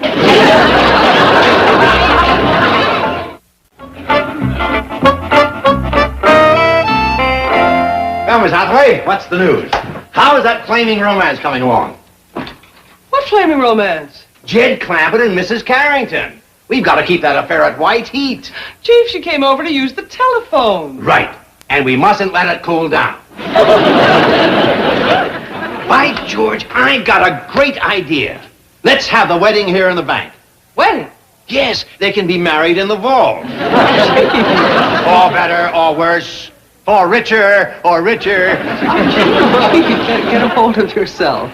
Oh, excuse me. I'm an incurable romantic. The fact is, we don't even know what Mrs. Carrington looks like. Well, she's beautiful. Terrific figure. You know. I've got her picture right here. That is a financial report. Yeah. Isn't she lovely? Look at that cash on hand. What a figure. Chief, I'm becoming seriously concerned about you. Your obsession with money is reaching psychotic proportions. And look at those tax-free municipals. Chief. And of course, after they're married, we'll get some great tax benefits from... Chief! You need professional help. Okay. Hire anyone you need. I want the biggest wedding in town. Now, in the meantime, you go on up there and you start playing Cupid. If you can get those two married, by the time we post statements on Friday, there'll be a big bonus in it. I don't want a bonus. I'm not offering you one. The bonus is for me.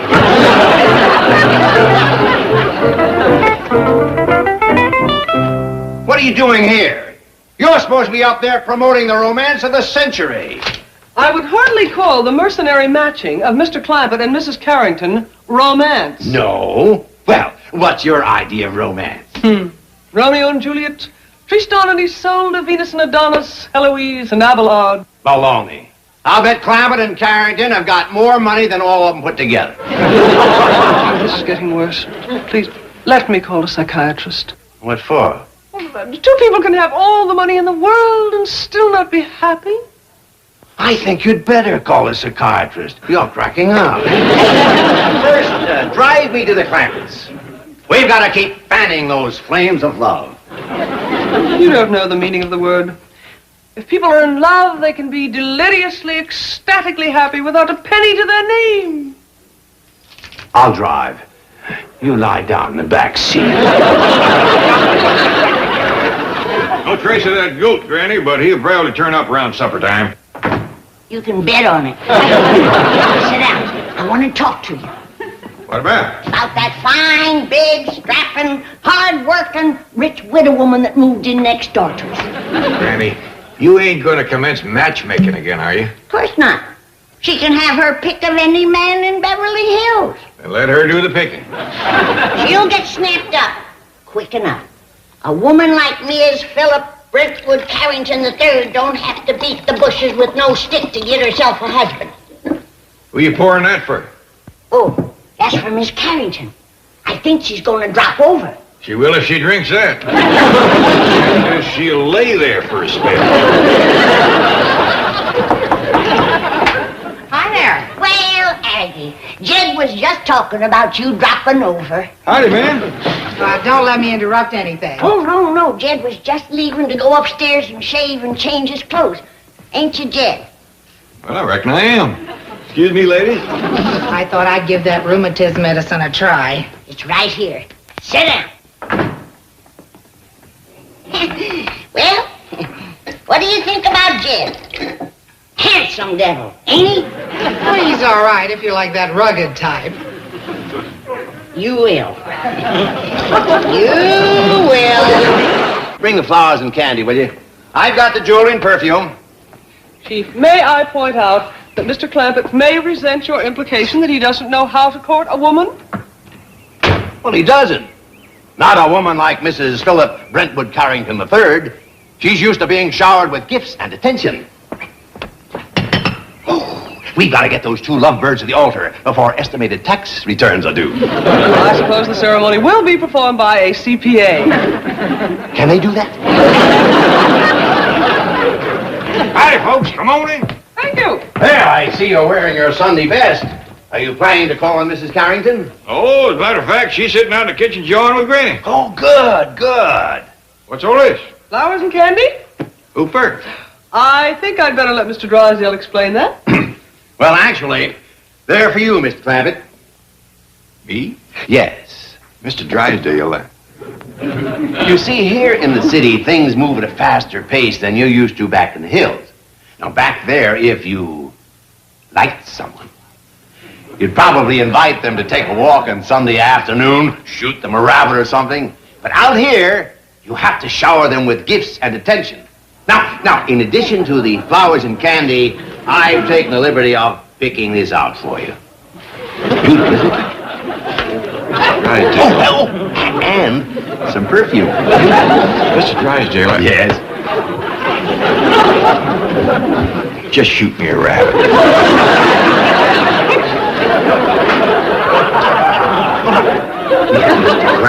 These aren't for you. These are for you to give to Mrs. Carrington. What for? Well, you like her, don't you? Don't know her. Well, let me tell you about her. Oh, what a lovely woman. She's got everything. Wealth, culture, breeding, education, money. Lots of money. Beauty, sophistication. A princess, Mr. Clampett. A veritable princess. How's your back? What back? Oh, mine. Oh, it's great. You know, you're right about this stuff. It makes having rheumatism a ball. Just sip it, honey. Don't gulp it. Okay. Now, let's get back to Jed. Would you like to step out with him tonight? No, thanks. Gulp it. Gee, that's beautiful material. That reminds me of Hawaii. I used to have a moo-moo like this. A what? A moo-moo. Go back to sipping, honey. There ain't no cows this color. I tell you, Mr. Clampett, If I weren't a married man, I'd be in that kitchen on my knees, asking that remarkable little woman to be my bride. You talking about Aggie or Granny? I'm talking about Aggie. Why, she was the toast of Europe. Every man in Paris was after her. No offense, but they must have been kind of short of women. Would you like to wait in the car? No, I'm enjoying this tremendously. Now, Mr. Clark, think of your daughter, Ellie. Think how wonderful it would be to have a mother like Mrs. Carrington. Who could teach her the social graces? Mold that child in her own image. Why, in a little while, Ellie would be just like her. Sweet, refined, a perfect little lady. I better fetch Jim. You've had enough of this. Get yourself some buttermilk from the icebox. Buttermilk from the icebox. La, la, la. Flowers.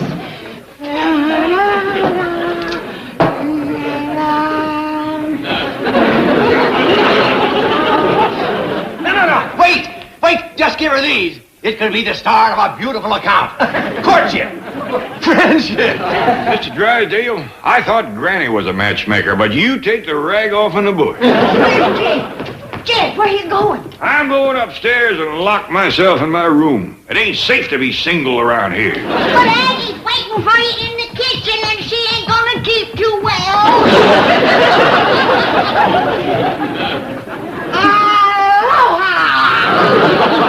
Good heavens. Who are you? I'm Milburn Drysdale. Milby, baby, I'm your Aggie. These gifts. Oh, that's awful sweet of you, honey. But let's hula leave.